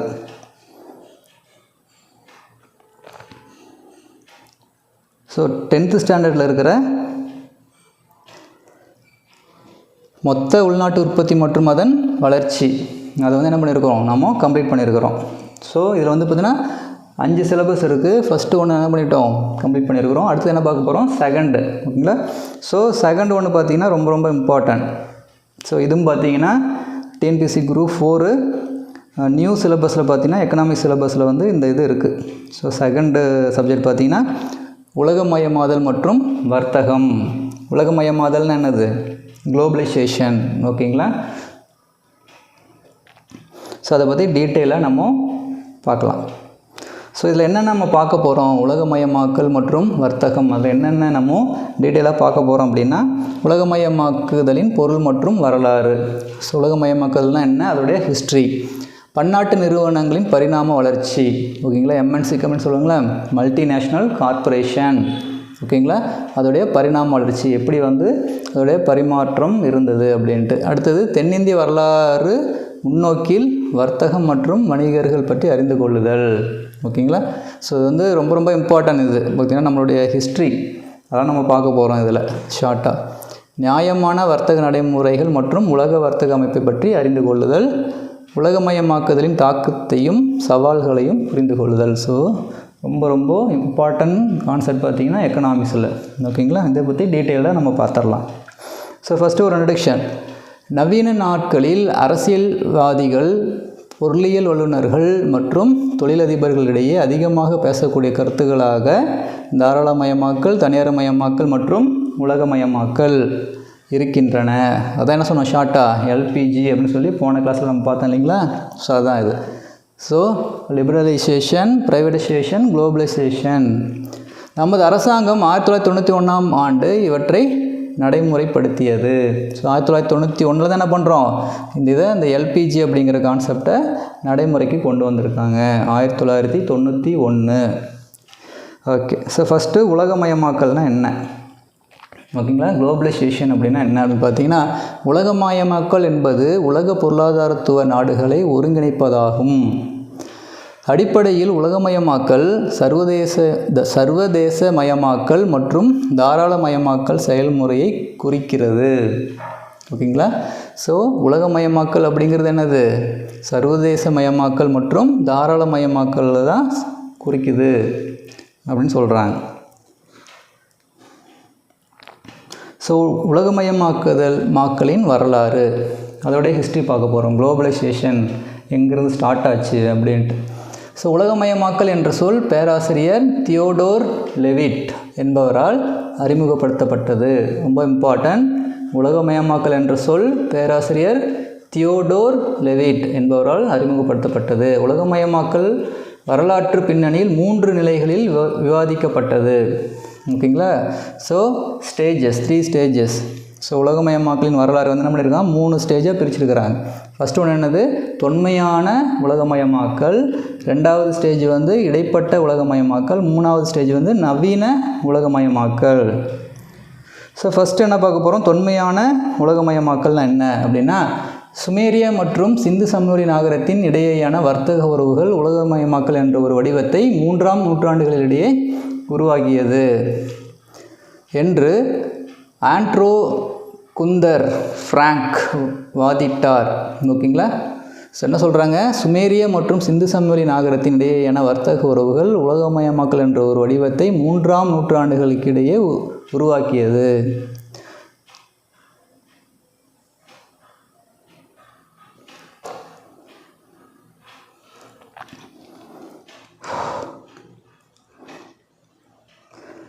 ஸோ நம்ம பார்க்க போகிறது தொன்மையான உலகமயமாக்கல்.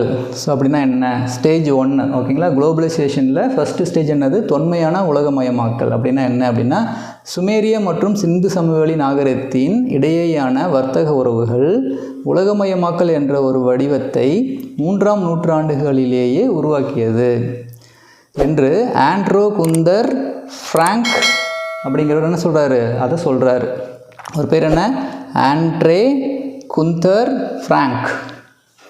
உலகமயமாக்கப்பட்ட பொருளாதாரம் மற்றும் கலாச்சாரத்தின் ஆரம்ப வடிவத்தை தொன்மையான உலகமயமாக்கல் என்று கிரேக்க காலத்தின் போது அழைக்கப்பட்டது.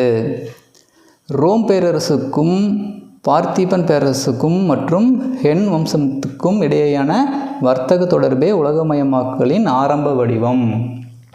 ஓகேங்களா? ஸோ இன்னொரு டைம் பார்க்கலாம்.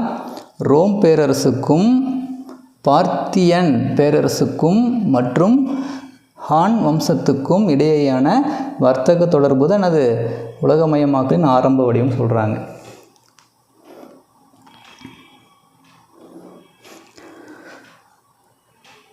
ஸோ இந்த பேரரசுகளுக்கு இடையேயான வணிக உறவுகள் பட்டுச்சாலையின் வளர்ச்சியை ஊக்கப்படுத்தியது.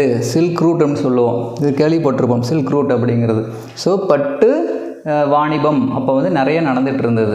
ஓகேங்களா? ஸோ அதுதான் என்ன பண்ணுறாங்க? அதை சில்க் ரூட் அப்படின்னு சொல்கிறோம். இஸ்லாமிய காலம் கூட உலகமயமாக்கலில் ஒரு முக்கிய ஆரம்ப கட்டமாக இருந்து வந்தது. மங்கோலிய பேரரசின் வருகை மத்திய கிழக்கு மற்றும் சீனாவின் வர்த்தக மையங்களுக்கு உறுதியற்றதாக இருந்தாலும் பட்டு சாலை வழியாக பயணிக்க வசதியாக இருந்தது. இந்த நவீனத்திற்கு முந்தைய காலகட்டத்தில் நடந்த உலக பரிமாற்றம் சில நேரங்களில் தொன்மையான உலகமயமாக்கல் என்று அழைக்கப்படுகிறது. ஓகேங்களா? இதான் என்ன சொல்கிறாங்க? தொன்மையான உலகமயமாக்கல் அப்படின்னு சொல்கிறோம். அடுத்தது பார்க்க போகிறது செகண்ட் ஸ்டேஜ், இடைப்பட்ட உலகமயமாக்கல். உலகமயமாக்கலின் அடுத்த கட்டம் இடைப்பட்ட உலகமயமாக்கல் ஆகும். 16ஆம் மற்றும் 17ஆம் நூற்றாண்டுகளில் ஐரோப்பிய பேரரசுகளின் எழுச்சியால் முதலில் போர்ச்சுகீசியர்கள், ஸ்பானியர்கள், டச்சுக்காரர்கள் மற்றும் ஆங்கிலேயர்கள் கடல்வழி வாணிபம் மேற்கொண்டனர். ஓகேங்களா? உலகமயமாக்கல் 17ஆம் நூற்றாண்டில் பிரிட்டிஷ் கிழக்கிந்திய நிறுவனம் தனியார் வணிக நிறுவனம் போன்று உருவாக்கப்பட்டது. அதுவே முதல் பன்னாட்டு நிறுவனம் என அழைக்கப்படுகிறது. ஓகேங்களா? ஸோ இஸ்லாமிய காலம் கூட உலகமயமாக்கலில் ஒரு முக்கிய ஆரம்பமாக இருந்து வந்தது. ஓகேங்களா? மங்கோலிய பேரரசின் வருகை மத்திய கிழக்கு மற்றும் சீனாவின் வர்த்தக மையங்களுக்கு உறுதியற்றதாக இருந்தாலும் பட்டுச்சாலை வழியாக பயணிக்க வசதியாக இருந்தது. இந்த நவீனத்திற்கு முந்தைய காலகட்டத்தில் நடந்த உலக பரிமாற்றம் சில நேரங்களில் தொன்மையான உலகமயமாக்கல் என்று அழைக்கப்பட்டது. ஓகேங்களா? ஸோ இடைப்பட்ட உலகமயமாக்கல் செகண்ட் ஸ்டேஜ். ஓகேங்களா? உலகமயமாக்கலின் அடுத்த கட்டம் இடைப்பட்ட உலகமயமாக்கல் ஆகும். 16ஆம் மற்றும் 17ஆம் நூற்றாண்டுகளில் ஐரோப்பிய பேரரசுகளின் எழுச்சியால் முதலில் போர்ச்சுகீசியர்கள், ஸ்பானியர்கள், டச்சுக்காரர்கள் மற்றும் ஆங்கிலேயர்கள் கடல்வழி வாணிபம் மேற்கொண்டனர். உலகமயமாக்கல் 17ஆம் நூற்றாண்டில் பிரிட்டிஷ் கிழக்கிந்திய நிறுவனம் தனியார் வணிக நிறுவனம் போன்று உருவாக்கப்பட்டது. ஓகேங்களா? அதுவே முதல் பன்னாட்டு நிறுவனம் அழைக்கப்பட்டது. ஓகேங்களா? So multi MNC company. ஓகேங்களா? எம்என்சி கம்பெனி என்ன இருந்தது? Multinational corporation first multinational corporation என்ன சொல்கிறாங்க? கிழக்கிந்திய நிறுவனம், பிரிட்டிஷ் கிழக்கிந்திய நிறுவனத்தை சொல்கிறாங்க. அடுத்தது நவீன உலகமயமாக்கல் தேர்ட் ஸ்டேஜ். 19ஆம் நூற்றாண்டில் உலகமயமாக்கல் நவீன வடிவத்தின் துவக்கமாயிற்று. 19 மற்றும் 20ஆம் நூற்றாண்டுகளுக்கு இடையே நடைபெற்ற உலகமயமாக்கல் குறிப்பிடத்தக்க வேறுபாடுகளை கொண்டிருந்தன.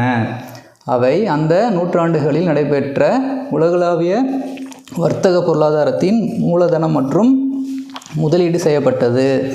20ஆம் நூற்றாண்டில் வணிக உற்பத்தியில் அதிக பங்கினை பெற்றிருந்ததுடன் சேவைகள், வர்த்தகம் மற்றும் பன்னாட்டு நிறுவனங்களின் உற்பத்தி வணிகத்தில் எழுச்சியுற்று இருந்தது ஆகும். ஓகேங்களா? ஸோ இதெல்லாம் படுத்துருக்குறோம். ஸோ அந்த உலகமயமாக்கலை 3 ஸ்டேஜாக பிரிச்சுருந்தாங்க. ஓகேங்களா? ஃபஸ்ட்டு என்னது? தொன்மையான உலகமயமாக்கல், இடைப்பட்ட உலகமயமாக்கல், நவீன உலகமயமாக்கல். ஓகேங்களா? ரொம்ப இம்பார்ட்டன்ட். அடுத்து நம்ம பார்க்க போகிறது வரலாற்று பார்வையில் தென்னிந்தியாவின் வர்த்தகம் மற்றும் வணிகர்கள். ஓகேங்களா? ஸோ ரொம்ப இம்பார்ட்டன்ட் அது. ஸோ நம்மளுடைய ஹிஸ்ட்ரி.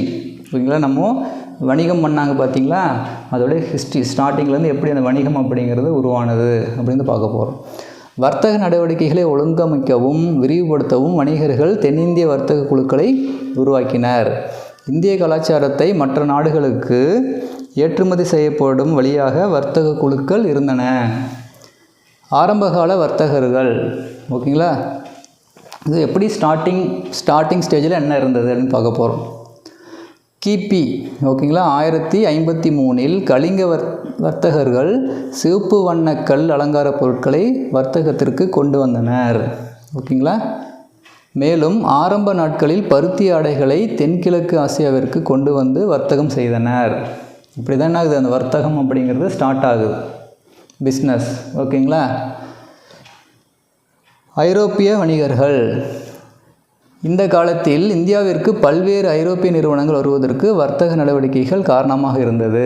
ஸோ யூரோப்பியன்ஸ் என்ன பண்ணுறாங்க, இந்தியாவுக்கு வராங்க. ஓகேங்களா? வாஸ்கோட காமாவால் ஐரோப்பாவில் இருந்து இந்தியாவிற்கு நன்னம்பிக்கை முனை வழியாக புதிய கடல் பாதை கண்டுபிடிக்கப்பட்டது. யார் கண்டுபிடிச்சது? Vasco da Gama. அது நாகரிக உலகத்தின் மீது பல விளைவுகளை ஏற்படுத்தியது. அங்கே தான் ஸ்டார்டிங் ஸ்டேஜ். ஓகேங்களா? அடுத்தது போர்ச்சுகீசியர்கள். வாஸ்கோட காமாவின் தலைமையின் கீழ் போர்ச்சுகீசியர்கள் மே 1498 கள்ளிக்கோட்டைக்கு வாணிபத்திற்காக வந்தனர். ஃபஸ்ட்டு எங்கே வராங்க? வாஸ்கோட காமா தலைமையில் போர்ச்சுகீசியர்கள் 1498 மே மாதத்தில் கள்ளிக்கோட்டைக்கு வராங்க. எதுக்கு? பிஸ்னஸ்க்காக வராங்க. வாஸ்கோட காமாவால் போர்ச்சுகலுக்கு கொண்டு சென்ற பொருட்களின் மதிப்பானது இந்தியா முழுவதும் பயணம் செய்த செலவை விட 60 மடங்கு ஆகும். ஓகேங்களா? ஸோ அவர் இந்தியாவுக்கு வந்தாருங்க இல்லைங்களா வாஸ்கோட காமா. அவர் வர்றதுக்கு எவ்வளோ செலவாச்சோ அதை விட 60 மடங்கு இங்கேருந்து பொருட்களை எடுத்துகிட்டு போயிருக்கிறாரு. ஓகேங்களா?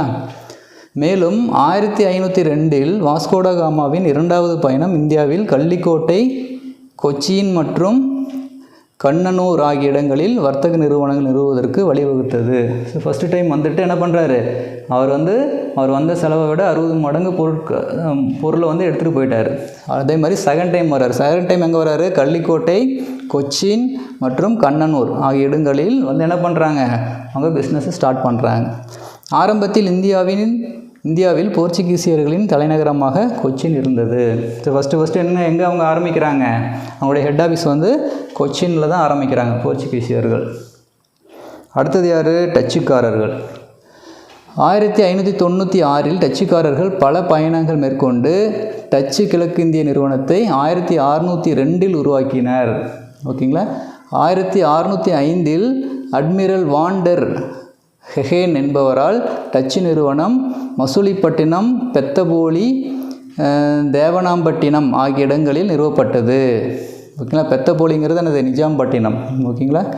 1610 சந்திரகிரி ராஜாவுடன் பேச்சுவார்த்தை நடத்தி பழவேற்காடு என்னும் இடத்தில் மற்றொரு தொழிற்சாலையை நிறுவினர். இண்டிகோ மற்றும் வங்க கச்சா பட்டு போன்ற இதர பொருட்கள் டச்சுக்காரர்களால் ஏற்றுமதி செய்யப்பட்டது. இந்தியாவில் டச்சுக்காரர்களின் தலைமையிடமாக பழவேற்காடு இருந்தது. ஸோ டச்சுக்காரங்களோட ஹெட் ஆஃபீஸ் எது இருந்தது? பழவேற்காடு. அடுத்தது யார் வராங்க? ஆங்கிலேயர்கள், பிரிட்டிஷ். ஓகேங்களா? ஸோ டிசம்பர் 31, 1600 அன்று கிழக்கிந்திய கம்பெனி நிறுவனம் துவங்குவதற்கு எலிசபெத் ராணியால் பட்டயம் வழங்கப்பட்டது. ஓகேங்களா? ஸோ இது ரொம்ப இம்பார்ட்டன்ட். ஸோ ஆங்கிலேயர்கள் எப்போ வராங்க? 1600 டிசம்பர் 31, 1600 கடைசி. ஓகேங்களா? அந்த ஆண்டு இறுதியில் என்ன பண்ணுறாங்க? கிழக்கிந்திய கம்பெனி நிறுவனம் துவங்குவதற்கு எலிசபெத் ராணி என்ன பண்ணுறாங்க? ஆர்டர் கொடுக்குறாங்க. தென்கிழக்கு கடற்கரையில் ஆங்கிலேயர்கள் 1611 மசுலிப்பட்டினத்திலும் 1626 பழவேற்காடு அருகிலும் நிறுவினர். கோல்கொண்டாவின் சுல்தான் ஆங்கிலேயர்களுக்கு கோல்டன் ஃபயர்மேன் என்ற பட்டத்தை வழங்கி 1632 அவர்களை தங்கள் ராஜ்ய துறைமுகங்கள் இலவசமாக வர்த்தகம் செய்ய அனுமதி வழங்கினர். அப்போ என்ன பண்ணியிருக்காங்க? ஸோ இப்போ என்ன பண்ணுறோம், நாமோ பிஸ்னஸ்க்காக என்ன பண்ணுறோம், வெளிநாடுகள் சென்று அங்கேருந்து என்ன பண்ணுறோம், முதலீடுகளை நம்ம இருக்கிறோம் பார்த்தீங்களா. அதே மாதிரி அந்த காலகட்டத்திலே 1600 என்ன பண்ணியிருக்காங்க, அந்த மாதிரி நடந்திருக்கு. ஓகேங்களா. ஸோ 1639 ஆண்டில் ஆங்கிலேயர்களால் சென்னையில் ஒரு வலுவான கோட்டை கட்டப்பட்டது. பின்பு அது செயின்ட் ஜார்ஜ் கோட்டை என அழைக்கப்பட்டது. சோழமண்டல கடற்கரையில் உள்ள மசுலிப்பட்டினம் விரைவில் ஆங்கில குடியேற்றத்தின் தலைமையகமாக மாறியது. ஓகேங்களா. அடுத்தது பார்த்திங்கன்னா டேனிஸ்காரர்கள் 1616 ஆண்டில் இந்தியாவிற்கு வருகை புரிந்து டேனிஸ் கிழக்கு இந்திய நிறுவனம் ஒன்றை உருவாக்கினர். 1620 ஆண்டில் இந்தியாவில் டேனிஸ் குடியேற்றங்களால் டிராங்குபார் தலையிடமாக நிறுவப்பட்டது. ஓகேங்களா. இவங்களோட தலைமையிடம் எது, ஹெட் ஆஃபீஸ் வந்து டிராங்குபார். ஓகேவா. அதாவது தரங்கம்பாடி. அதை தான் என்ன சொல்லியிருக்காங்க முன்னாடி, டிராங்குபார் அப்படின்னு சொல்லியிருக்காங்க. இப்போ தரங்கம்பாடி இருக்குது பார்த்தீங்களா, அதுதான். 1845 தங்கள் செல்வாக்கை நிலைநாட்ட இயலாத காரணத்தால் தங்களது வணிக மையங்களை ஆங்கிலேயர்களுக்கு விற்றுவிட்டனர். ஓகேங்களா. அவங்களால பிஸ்னஸ் பண்ண முடியல. அதனால் என்ன பண்ணிட்டாங்க, அவங்களோட கம்பெனியை ஆங்கிலேயருக்கு விற்றுட்டாங்க. அடுத்தது யார், பிரெஞ்சுக்காரர்கள். இந்தியாவில் பிரெஞ்சுக்காரர்கள் 1668 ஆண்டில் கோல்கொண்டாவில் சுல்தானிடம் அனுமதி பெற்று முதல் பிரெஞ்சு தொழிற்சாலையை நிறுவினர். ஓகேங்களா. 1693 ஆண்டு டச்சுக்காரர்கள் பாண்டிச்சேரியை கைப்பற்றி மீண்டும் பிரெஞ்சுக்காரர்களிடமே ஒப்படைத்தனர். 1701 பாண்டிச்சேரி பிரெஞ்சுக்காரர்களின் தலைமையிடமாக மாறியது. ஸோ இப்படி தான் என்ன ஆகுது, உள்ளார வந்து இந்தியாவுக்குள்ளார ஸோ ஒவ்வொரு கண்ட்ரியிலிருந்தும் என்ன பண்ணுறாங்க, பிஸ்னஸ் பண்ணுறதுக்காக உள்ளார வராங்க. ஸோ இதுதான் என்ன சொல்கிறோம், நம்ம இந்த எம்என்சி கம்பெனி அதோட ஒப்பிடுறாங்க. ஓகேங்களா. இந்த ஆரம்ப ஸ்டேஜில் இப்படி தான் ஆகுது, ஒவ்வொரு கண்ட்ரியும் உள்ளார வந்தாங்க அப்படின்ட்டு. இந்தியாவில் உலகமயமாக்கல் ரொம்ப இம்பார்ட்டன்ட் கான்செப்ட். இந்தியாவில் 1980 to 81 பிறகு 1990 to 91 நடைபெற்ற வளைகுடா போரின் காரணமாக எண்ணெய் விலை அதிகரிப்பு மற்றும் மேற்கு ஆசியாவின் மேற்கு ஆசிய நாடுகளுக்கு இடையேயான பகைமை ஆகியவற்றின் காரணமாக கடுமையான அயல்நாட்டு வாணிப செலுத்து சமநிலையில் ஏற்பட்ட சிக்கல்கள் குறிப்பிடத்தக்கது. புதிய அரசு ஜூன் 1991 பொறுப்பேற்றவுடன் இந்தியா அயல்நாட்டு செலுத்து சமநிலையில் முன் எப்போதும் இல்லாத நெருக்கடியை சந்தித்தது. ஓகேங்களா. 1991 ஜூனில் சில சர்வதேச நிறுவனங்களால் இந்தியாவின் கடன் மதிப்பீடு குறைந்ததுடன் இங்கிருந்து அதிகமான மூலதனமும் வெளியே சென்றது. இந்தியா சர்வதேச சந்தையின் தனது கடன் தரும் தகுதியை இழந்ததால் இங்கிலாந்து வங்கியின் 40 டன் தங்கத்தை அடமானம் வைத்தது. என்ன பண்ணுறாங்க, பேங்க் ஆஃப் இங்கிலாண்டுகிட்ட 40 டன் தங்கத்தை என்ன பண்ணுறாங்க, இந்தியா வந்து அடமானம் வைக்கிறாங்க. இந்த சூழ்நிலையில் ஜூன் 1991 அரசாங்கம் தனது வரவு செலவு திட்டத்தை தாராளமயமாக்கல், தனியார் மயமாக்கல் மற்றும் உலகமயமாக்கல் ஆகியவற்றின் தொடர்ச்சியான கொள்கை மாற்றங்களுடன் வழங்கியது. இந்த கொள்கைகள் இந்தியாவில் 1994 ஆண்டில் தங்கள் வரைவு கையெழுத்திட்ட போது பலப்படுத்தப்பட்டது. அடுத்தது உலகமயமாக்கல் சார்ந்த சீர்திருத்தங்கள். இந்தியாவில் புதிய பொருளாதார கொள்கை அப்படின்னு சொல்கிறோம். ஓகேங்களா. ஸோ அதை என்னென்னு பற்றி டீட்டெயிலாக பார்க்கலாம். சில தொழிற்சாலைகளை தவிர தொழில் உரிமம் பெறுவதை நீக்கியது. ஓகேங்களா. ஸோ ஒரு குறிப்பிட்ட தொழிலுக்கு தான் என்ன பண்ணியிருக்காங்க, உரிமம் கொடுத்துருக்குறாங்க. பொதுத்துறை நிறுவனத்திற்காக ஒதுக்கப்பட்ட தொழிற்சாலைகளின் எண்ணிக்கை குறைக்கப்பட்டது. இந்தியாவின் பொருட்களின் ஏற்றுமதி பரிமாற்றத்தில் நிலையான பணத்தின் மாற்று வீதத்தை சரி செய்தது. 4வது, வெளிநாட்டு தனியார் துறை நடப்பு கணக்கில் இறக்குமதி வரியை குறைப்பதன் மூலம் வர்த்தகத்தில் ரூபாய் மாற்றத்தை உருவாக்கியது. அயல்நாட்டு செலாவணி ஒழுங்குமுறை பொருத்தமாக திருத்தப்பட்டது. அயல்நாட்டு செலாவணி ஒழுங்குமுறை பொருத்தமாக திருத்தப்பட்டது. 6வது, இந்திய ரிசர்வ் வங்கியால் வழங்கப்பட்ட சட்ட ரீதியான நீர்மை விகிதம் SLR அப்படின்னு சொல்லுவோம், அதிகரிக்கப்பட்டது. ஸோ அடுத்தது நம்ம பார்க்க போகிறது பன்னாட்டு நிறுவனம், மல்டிநேஷ்னல் கார்ப்பரேஷன், MNC கம்பெனின்னு சொல்லுவோம்ல, அதுதான். ஸோ அப்படின்னா என்ன, அது எப்படி உருவானது அப்படின்னு பார்க்க போகிறோம். ஸோ பன்னாட்டு நிறுவனம் என்பது நாட்டில் பண்டங்களையும் அல்லது பணிகளையும் உற்பத்தி செய்யும் அல்லது கட்டுப்படுத்தும் ஒரு பெருநிறுவனம் ஆகும். ஓகேங்களா. MNCயின் பரிமாண வளர்ச்சி. ஓகேங்களா. கிழக்கிந்திய நிறுவனம் ஒரு வர்த்தக நிறுவனமாக இந்தியாவிற்கு வந்தது. அதன் பிறகு அரசியல் ரீதியாக நாடெங்கிலும் பரவலாக ஆதிக்கம் செலுத்தியது. 1920களில் பன்னாட்டு நிறுவனங்கள் முதலில் பிரித்தெடுக்கப்பட்ட தொழில்களில் அல்லது தொழில் நடத்தும் நாடுகளின் மூலப்பொருட்களை கட்டுப்படுத்தி மெதுவாக இந்தியாவினுள் நுழைந்தன. 1950களுக்கு பிறகு உற்பத்தி மற்றும்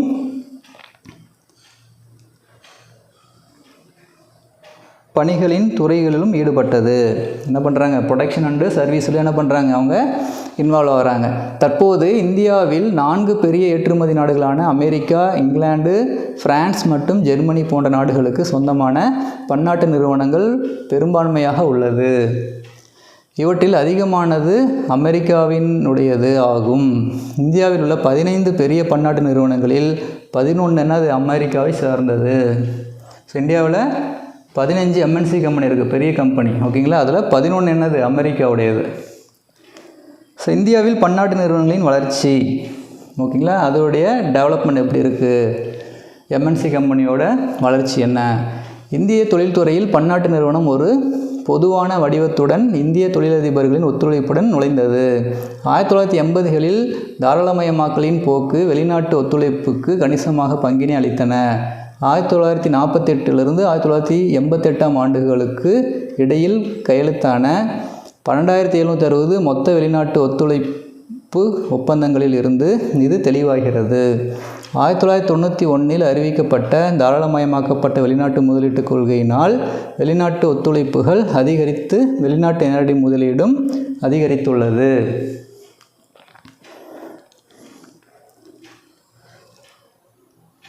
MNCயின் வளர்ச்சிக்கான காரணங்கள். ஸோ அது எப்படி இந்த அளவுக்கு டெவலப் ஆச்சு, அதோட ரீசன் என்ன MNC கம்பெனி டெவலப்மெண்ட்டுக்கு அப்படின்னு பார்த்தீங்கன்னா, சந்தை நிலப்பரப்பின் விரிவாக்கம். ஃபஸ்ட்டு ஒன்று, பெரிய அளவிலான நிறுவனங்கள் விரிவடைந்து வருவதால் அந்த நிறுவனம் உள்ள நாட்டின் புவியியல் எல்லைகளுக்கு அப்பால் அதன் செயல்பாடுகளை மேலும் விரிவாக்கியது. அதாவது இந்த MNC கம்பெனிங்கிறது ஒரு பெரிய நிறுவனம். ஓகேங்களா. அது என்ன பண்ணுறாங்க, அதோடைய பரப்பை என்ன பண்ணுறாங்க, விரிவுபடுத்திகிட்டே போகிறாங்க. ஓகேங்களா. சந்தைப்படுத்தும் மேன்மை. ஒரு பன்னாட்டு நிறுவனம் தேசிய நிறுவனங்களின் மீது சந்தைப்படுத்தும் மேன்மையை கொண்டுள்ளது. இது சந்தை மதிப்பினை பெற்று அதன் தயாரிப்புகளை விற்பனை செய்வதில் குறைவான சிரமங்களை எதிர்கொள்கிறது. ப்ரொடக்ஷன் பண்ணுறது என்னது அவங்களுக்கு ரொம்ப ரொம்ப சிம்பிள். ஏன்னா அவங்களுக்கு என்ன இருக்கும், பெரிய ஃபேக்ட்ரிஸ் எல்லாமே இருக்கும், ரொபோட்டிக் இருக்கும், ஆட்டோமேஷன் இருக்கும். ஓகேங்களா. அதனால் அவங்களுக்கு ப்ரொடக்ஷன் பண்ணுறது ரொம்ப ரொம்ப ஈஸி அப்படின்னு சொல்கிறாங்க. இது சந்தை மதிப்பினை பெற்று அதன் தயாரிப்புகளை விற்பனை செய்வதில் குறைவான சிரமங்களை எதிர்கொள்கிறது. மேலும் பயனுள்ள விளம்பரம் மற்றும் விற்பனை ஊக்குவிப்பு தொழில்நுட்பங்களை ஏற்றுக்கொள்கிறது. ஓகேங்களா. அதான் சொல்ல வராங்க. அவங்களுக்கு மார்க்கெட்டிங் பண்ணுறது ரொம்ப ரொம்ப ஈஸியாக இருக்கும். ப்ளஸ் அது அவங்களுக்கு ப்ரொடக்ஷன் ரொம்ப ஈஸி. ஓகேங்களா. வெளிநாட்டில் உள்ள இந்தியாவின் பன்னாட்டு நிறுவனங்கள். ஸோ அதே மாதிரி நம்ம இந்தியாவில் என்ன சொல்கிறோம், ஸோ அதர் கண்ட்ரியிலிருந்து என்ன பண்ணுறாங்க, இங்கே பிஸ்னஸ் பண்ணுறாங்க, கம்பெனி ஆரம்பிக்கிறாங்க. அதே மாதிரி இந்தியாவும் என்ன பண்ணுறாங்க, வெளிநாட்டுக்கு போய் அவங்களுடைய கம்பெனிஸ்லாம் வச்சுருக்காங்க. ஸோ அது என்னன்னு பார்த்தீங்கன்னா ஹரோ மோட்டோ கார்ப். ஓகேங்களா. இது இந்தியன் கம்பெனி தான். ஓகேங்களா. இதோடைய ஹெட் ஆஃபீஸ் பார்த்திங்கன்னா நியூ டெல்லி. ஓகே.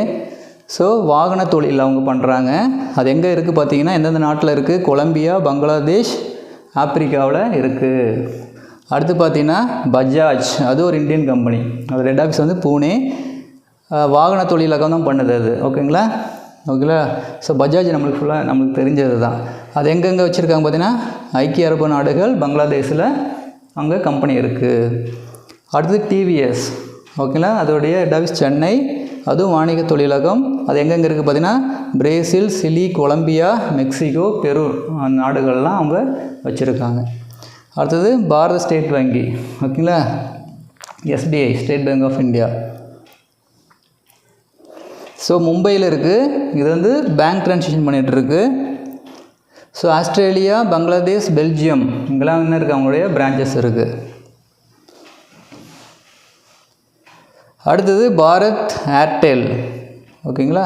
ஸோ அதோடைய ஆஃபீஸ் வந்து நியூ டெல்லி, பிரான்ச் எங்கே இருக்குது, தெற்கு ஆசியா, ஆப்பிரிக்கா. அந்த மாதிரி சம் எக்ஸாம்பிள் தான் கொடுத்துருக்காங்க. இதை விட நிறைய இன்னொன்று கம்பெனிஸ் வந்து என்ன இருக்குது, இந்தியாவோட கம்பெனி வந்து அதர் கண்ட்ரீஸில் வந்து இருக்குது அதோடைய பிரான்ச்சஸ். ஸோ அப்போ அது அவங்களுக்கு என்னது, MNC கம்பெனின்னு சொல்கிறோம், பன்னாட்டு நிறுவனங்கள்னு சொல்லுவாங்க. அடுத்தது பார்க்க போகிறது 3வது நிதி மேலாண்மை. ஸோ இதில் நிதி வளங்களும் உயர்நிதி பயன்பாடுகளும் உள்ளன. இதனால் வெளிப்புற மூலதன சந்தைகளை எளிதில் அணுக முடியும் மற்றும் அதன் சர்வதேச புகழ் காரணமாக வளங்களை அதிகரிக்க முடியும். ஸோ நிதி மேலாண்மைங்கிறது அவங்களுக்கு வந்து பணம் அப்படிங்கிறது பெரிய விஷயமாகவே இருக்காது MNC கம்பெனியில், ஓகேங்களா. ஸோ 2018 இந்தியாவில் மிகப்பெரிய பன்னாட்டு நிறுவனங்கள், ஓகே, 2008 எடுத்த சர்வேயில் பெரிய இண்டஸ்ட்ரீஸ் இந்த MNC கம்பெனி என்ன அப்படின்னா சோனி கார்ப்பரேஷன், ஓகேங்களா. அடுத்தது HP, அடுத்தது டாட்டா, மைக்ரோசாஃப்ட் கார்ப்பரேஷன், IBM, அடுத்தது நெட்டில், ப்ராக்டர் அண்ட் கேம்பில், சிட்டி, ஓகேங்களா, பெப்சி, அடுத்தது கொக்கோகோலா. இதெல்லாம் என்னது, இந்தியாவின் மிகப்பெரிய பன்னாட்டு நிறுவனங்கள். எப்போ, 2018 ஆண்டில், ஓகேங்களா. அடுத்தது தொழில்நுட்ப மேலாண்மை.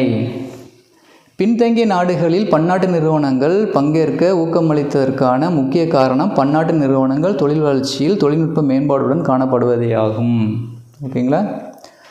பண்டங்களின் கண்டுபிடிப்புகள், ஓகேங்களா, நியூ இன்னோவேஷன், ஓகேங்களா, அந்த ப்ராடக்ட் இன்னோவேஷன் சொல்கிறோம் பார்த்தீங்களா, அது பன்னாட்டு நிறுவனங்கள் புதிய தயாரிப்புகள் மற்றும் ஏற்கனவே உற்பத்தி செய்யப்பட்ட பொருட்களை மேம்பட்ட வடிவமைப்புகளாக உருவாக்குவதற்கான பணிகளில் ஆராய்ச்சியில் ஈடுபட்டுள்ளன.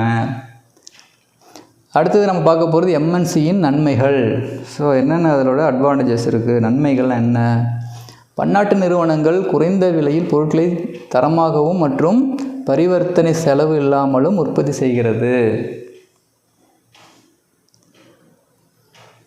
அடுத்தது பன்னாட்டு நிறுவனங்கள் விலைகளை குறைப்பதால் உலகளாவிய நுகர்வோரின் வாங்கும் சக்தி அதிகரிக்கிறது. பன்னாட்டு நிறுவனங்கள் வரி மாறுபாட்டை பயன்படுத்தி கொள்ள முடியும். பன்னாட்டு நிறுவனங்கள் உள்ளூர் பொருளாதாரத்தில் வேலைவாய்ப்பினை ஊக்குவிக்கின்றன. பன்னாட்டு நிறுவனத்தின் தீமைகள், நன்மைகள் பார்த்தோம். ஸோ தீமைகள் என்ன இருக்குது அப்படின்னா, டிஸ்அட்வான்டேஜஸ் என்ன இருக்குதுன்னு பார்த்தீங்கன்னா, பன்னாட்டு நிறுவனங்கள் முன்னுரிமையை வளர்ப்பதற்கான ஒரு வழியாகும், ஓகேங்களா. பர்டிகுலராக அவங்களுடைய ப்ராடக்ட் என்ன பண்ணுவாங்க, அவங்க என்ன பண்ணுவாங்க, தயாரிக்கிறாங்க. ஸோ பன்னாட்டு நிறுவனங்கள் சுற்றுச்சூழலில் தீங்கினை உருவாக்க வாய்ப்புள்ளது. அதனால தான் என்ன பண்ணுறாங்க, இந்தியாவுக்குள்ளாரே அவங்க ஃபேக்ட்ரிஸை ஆரம்பிக்கிறதுக்கு காரணமே அதுதான். ஸோ அவங்களுடைய கண்ட்ரியில் என்ன பண்ண, அவங்களுடைய சுற்றுச்சூழலை பாதிக்கக்கூடாதுன்னு சொல்லிட்டு என்ன பண்ணுறாங்க, அதர் கண்ட்ரிக்கு வந்து அவங்களுடைய ஃபேக்ட்ரிஸை ஆரம்பிக்கிறாங்க. ஸோ ஒரு நாட்டின் பொருளாதாரத்தில் பன்னாட்டு நிறுவனத்தின் அறிமுகம் சிறிய உள்ளூர் வணிக வீழ்ச்சிக்கு வழிவகுக்கிறது, ஓகேங்களா. ஸோ இப்போ என்னாச்சு, சின்ன சின்ன பெட்டி ஷாப்ஸ், ஓகேங்களா, பெட்டி கடைகளை என்ன பண்ணிட்டாங்க, இந்த பன்னாட்டு நிறுவனம் MNC கம்பெனியெல்லாம் காலி பண்ணிட்டாங்க. இதெல்லாம் நம்மளுக்கு தெரிஞ்ச அன்றாட வாழ்க்கையில் நம்ம பார்த்துக்கிட்டு தான் இருக்கிறோம். பன்னாட்டு நிறுவனங்கள் ஒழுக்க நெறிமுறைகளை மீறுவதோடு தார்மீக சட்டங்களை அவர்கள் குற்றம் சாட்டி மூலதனத்துடன் தங்கள் வணிக செயல்பாட்டினை நிரூபித்து கொள்வதற்கு முனைவர், ஓகேங்களா. அடுத்தது சுதந்திரமான வர்த்தக நடைமுறைகள் மற்றும் உலக வர்த்தக அமைப்பு, WTO, வேர்ல்ட் ட்ரேட் ஆர்கனைசேஷன், ஓகேங்களா. அப்படின்னா என்ன, அதை பற்றி பார்க்க போகிறோம். சுதந்திரமான வர்த்தகமானது சிறு விவசாயிகளை உலகளாவிய சந்தையில் முழு ஈடுபாட்டுடன் பங்கு கொள்ள, நுகர்வோருக்கு அதிகாரம் அளிக்கவும், கொள்முதல் செய்யவும், அவர்களின் மதிப்பை ஆதரிக்கவும் நோக்கமாக கொள்ளும் ஒரு வழிமுறையாகும், ஓகேங்களா. சவைகள் சிறிய அளவிலான விவசாயிகள், பண்ணை தொழிலாளர்கள் மற்றும் கைவினைஞர்களின் வருமானத்தை உயர்த்துவது மற்றும் உறுதிப்படுத்துகிறது. பொருட்கள் உற்பத்தி மற்றும் விற்பனையுடன் தொடர்புடைய பொருளாதார லாபங்கள், வாய்ப்புகள் மற்றும் இடர்பாடுகளை சமமாக்குதல். அடுத்தது உற்பத்தியாளர்கள் குழுக்களின் நிறுவன மற்றும் வர்த்தக திறன்களை அதிகரித்தல். தொழிலாளர்கள் உரிமைகளை மேம்படுத்துதல் மற்றும் தொழிலாளர்களை சரியான முறையில் ஒருங்கிணைக்க ஏற்பாடு செய்தல். அடுத்து பார்த்தீங்கன்னா பாதுகாப்பான மற்றும் நிலையான விவசாய முறைகள் மற்றும் பணிநிலைகளை ஊக்குவித்தல். ஸோ இதெல்லாம் என்ன பண்ணுது, அந்த WTO பண்ணுறது, வேர்ல்டு ட்ரேட் ஆர்கனைசேஷன் பண்ணிகிட்ருக்கு. அடுத்து நம்ம பார்க்க போகிறது நிலையான வர்த்தக அமைப்பின் கோட்பாடுகள் என்ன. பொருளாதார ரீதியில் பின்தங்கிய உற்பத்தியாளர்களுக்கான வாய்ப்புகளை உருவாக்குதல். அடுத்தது வெளிப்படைத்தன்மை மற்றும் பொறுப்புணர்வு. அடுத்தது நியாயமான வர்த்தக நடைமுறைகள் மற்றும் நியாயமான விலையில் கொடுப்பது. அடுத்தது இம்பார்ட்டன்ட், குழந்தை தொழிலாளர்கள் மற்றும் கட்டாய தொழிலாளர்கள் இல்லை என்பதை உறுதிப்படுத்துகிறது. பாகுபாடின்மை, பாலின சமத்துவம், சமபங்கு மற்றும் கூட்டமைப்பு சுதந்திரம் ஆகியவற்றுக்கு அர்ப்பணித்தல்.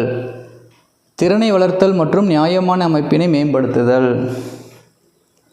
கடைசியாக சுற்றுச்சூழலுக்கு மதிப்பளித்தல் ஆகியவை.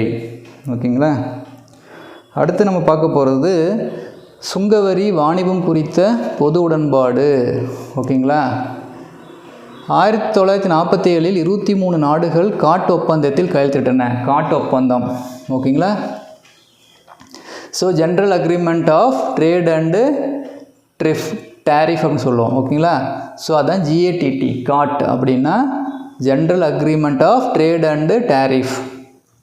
ஸோ 1947 23 நாடுகள் காட்டு ஒப்பந்தத்தில் கையெழுத்திட்டன. ஸோ 1947 நம்ம சுதந்திரம் வாங்கினப்போ, இந்தியா சுதந்திரம் அடைந்த ஆண்டு. ஓகேங்களா. அப்போ என்ன பண்ணுறாங்க, காட்டு ஒப்பந்தத்தில் சைன் பண்ணுறாங்க. காட்டின் நிறுவன உறுப்பினர்களின் இந்தியாவும் ஒன்றாக இருந்தது. இதன் இயக்குனர் ஜெனரல் ஆர்தர் டங்கல் கொண்டு வந்த இறுதி சட்ட ஒப்பந்த வரைவு டங்கல் வரைவு என்று அழைக்கப்பட்டது. ஸோ காட்டின் முக்கிய நோக்கம் அர்த்தமுள்ள விதிமுறைகளை பின்பற்றி பலவிதமான கட்டணங்களையும் ஒதுக்கீடுகளையும் மானியங்களையும் குறைப்பதன் மூலம் சர்வதேச வர்த்தகத்தை அதிகரிப்பது ஆகும். அதன் நோக்கம் அதுதான்.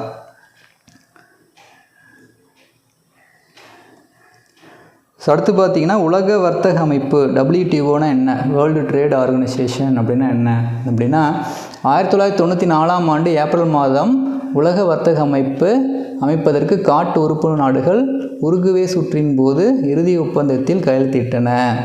இந்த ஒப்பந்தத்தை அமல்படுத்திட 104 உறுப்பினர்கள் கையெழுத்திடப்பட்டது. WTO உடன்படிக்கை ஜனவரி 1, 1995 முதல் நடைமுறைக்கு வந்தது. Okay. WTO world trade organisation வந்து ரொம்ப இம்பார்ட்டன்ட் ஒரு கான்செப்ட்டு. ஓகேங்களா. இது என்ன பண்ணுறாங்கன்னா மேலே பாருங்கள், இந்த சுற்றுகள்னு கொடுத்துருப்பாங்க. காட்டின் சுற்றுகள். ஓகேங்களா. சுற்றுகள் என்னது, ஒவ்வொரு ஸ்டேஜ். ஓகேங்களா. So first, second, third, fourth, 5th, 6th, 7th, 8 8 சுற்றுகள் இருக்குது அதில். ஸோ ஃபஸ்ட்டு பார்த்தீங்கன்னா எங்கே நடந்தது, ஜெனீவா.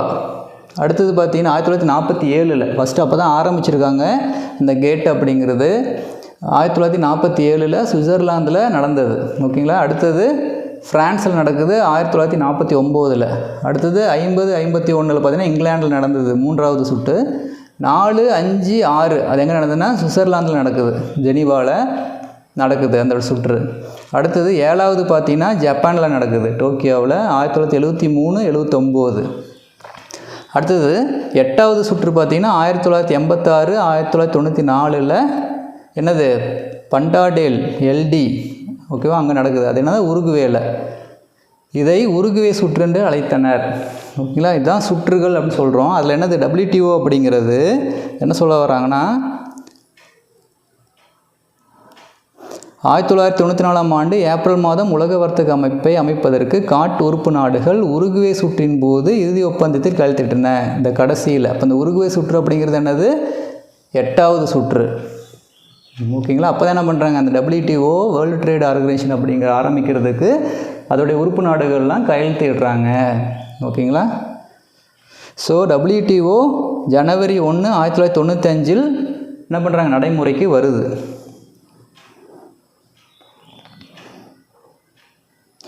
ஸோ உலக வர்த்தக அமைப்பு அது எங்கே இருக்குது அப்படின்னு பற்றி கொடுத்துருக்காங்க. வேர்ல்டு ட்ரேட் ஆர்கனைசேஷன் அதோடைய ஃபுல் ஃபார்மு, தலைமையகம் எங்கே இருக்குது, ஜெனீவாவில் இருக்குது, சுவிட்சர்லாந்து. ஓகேவா.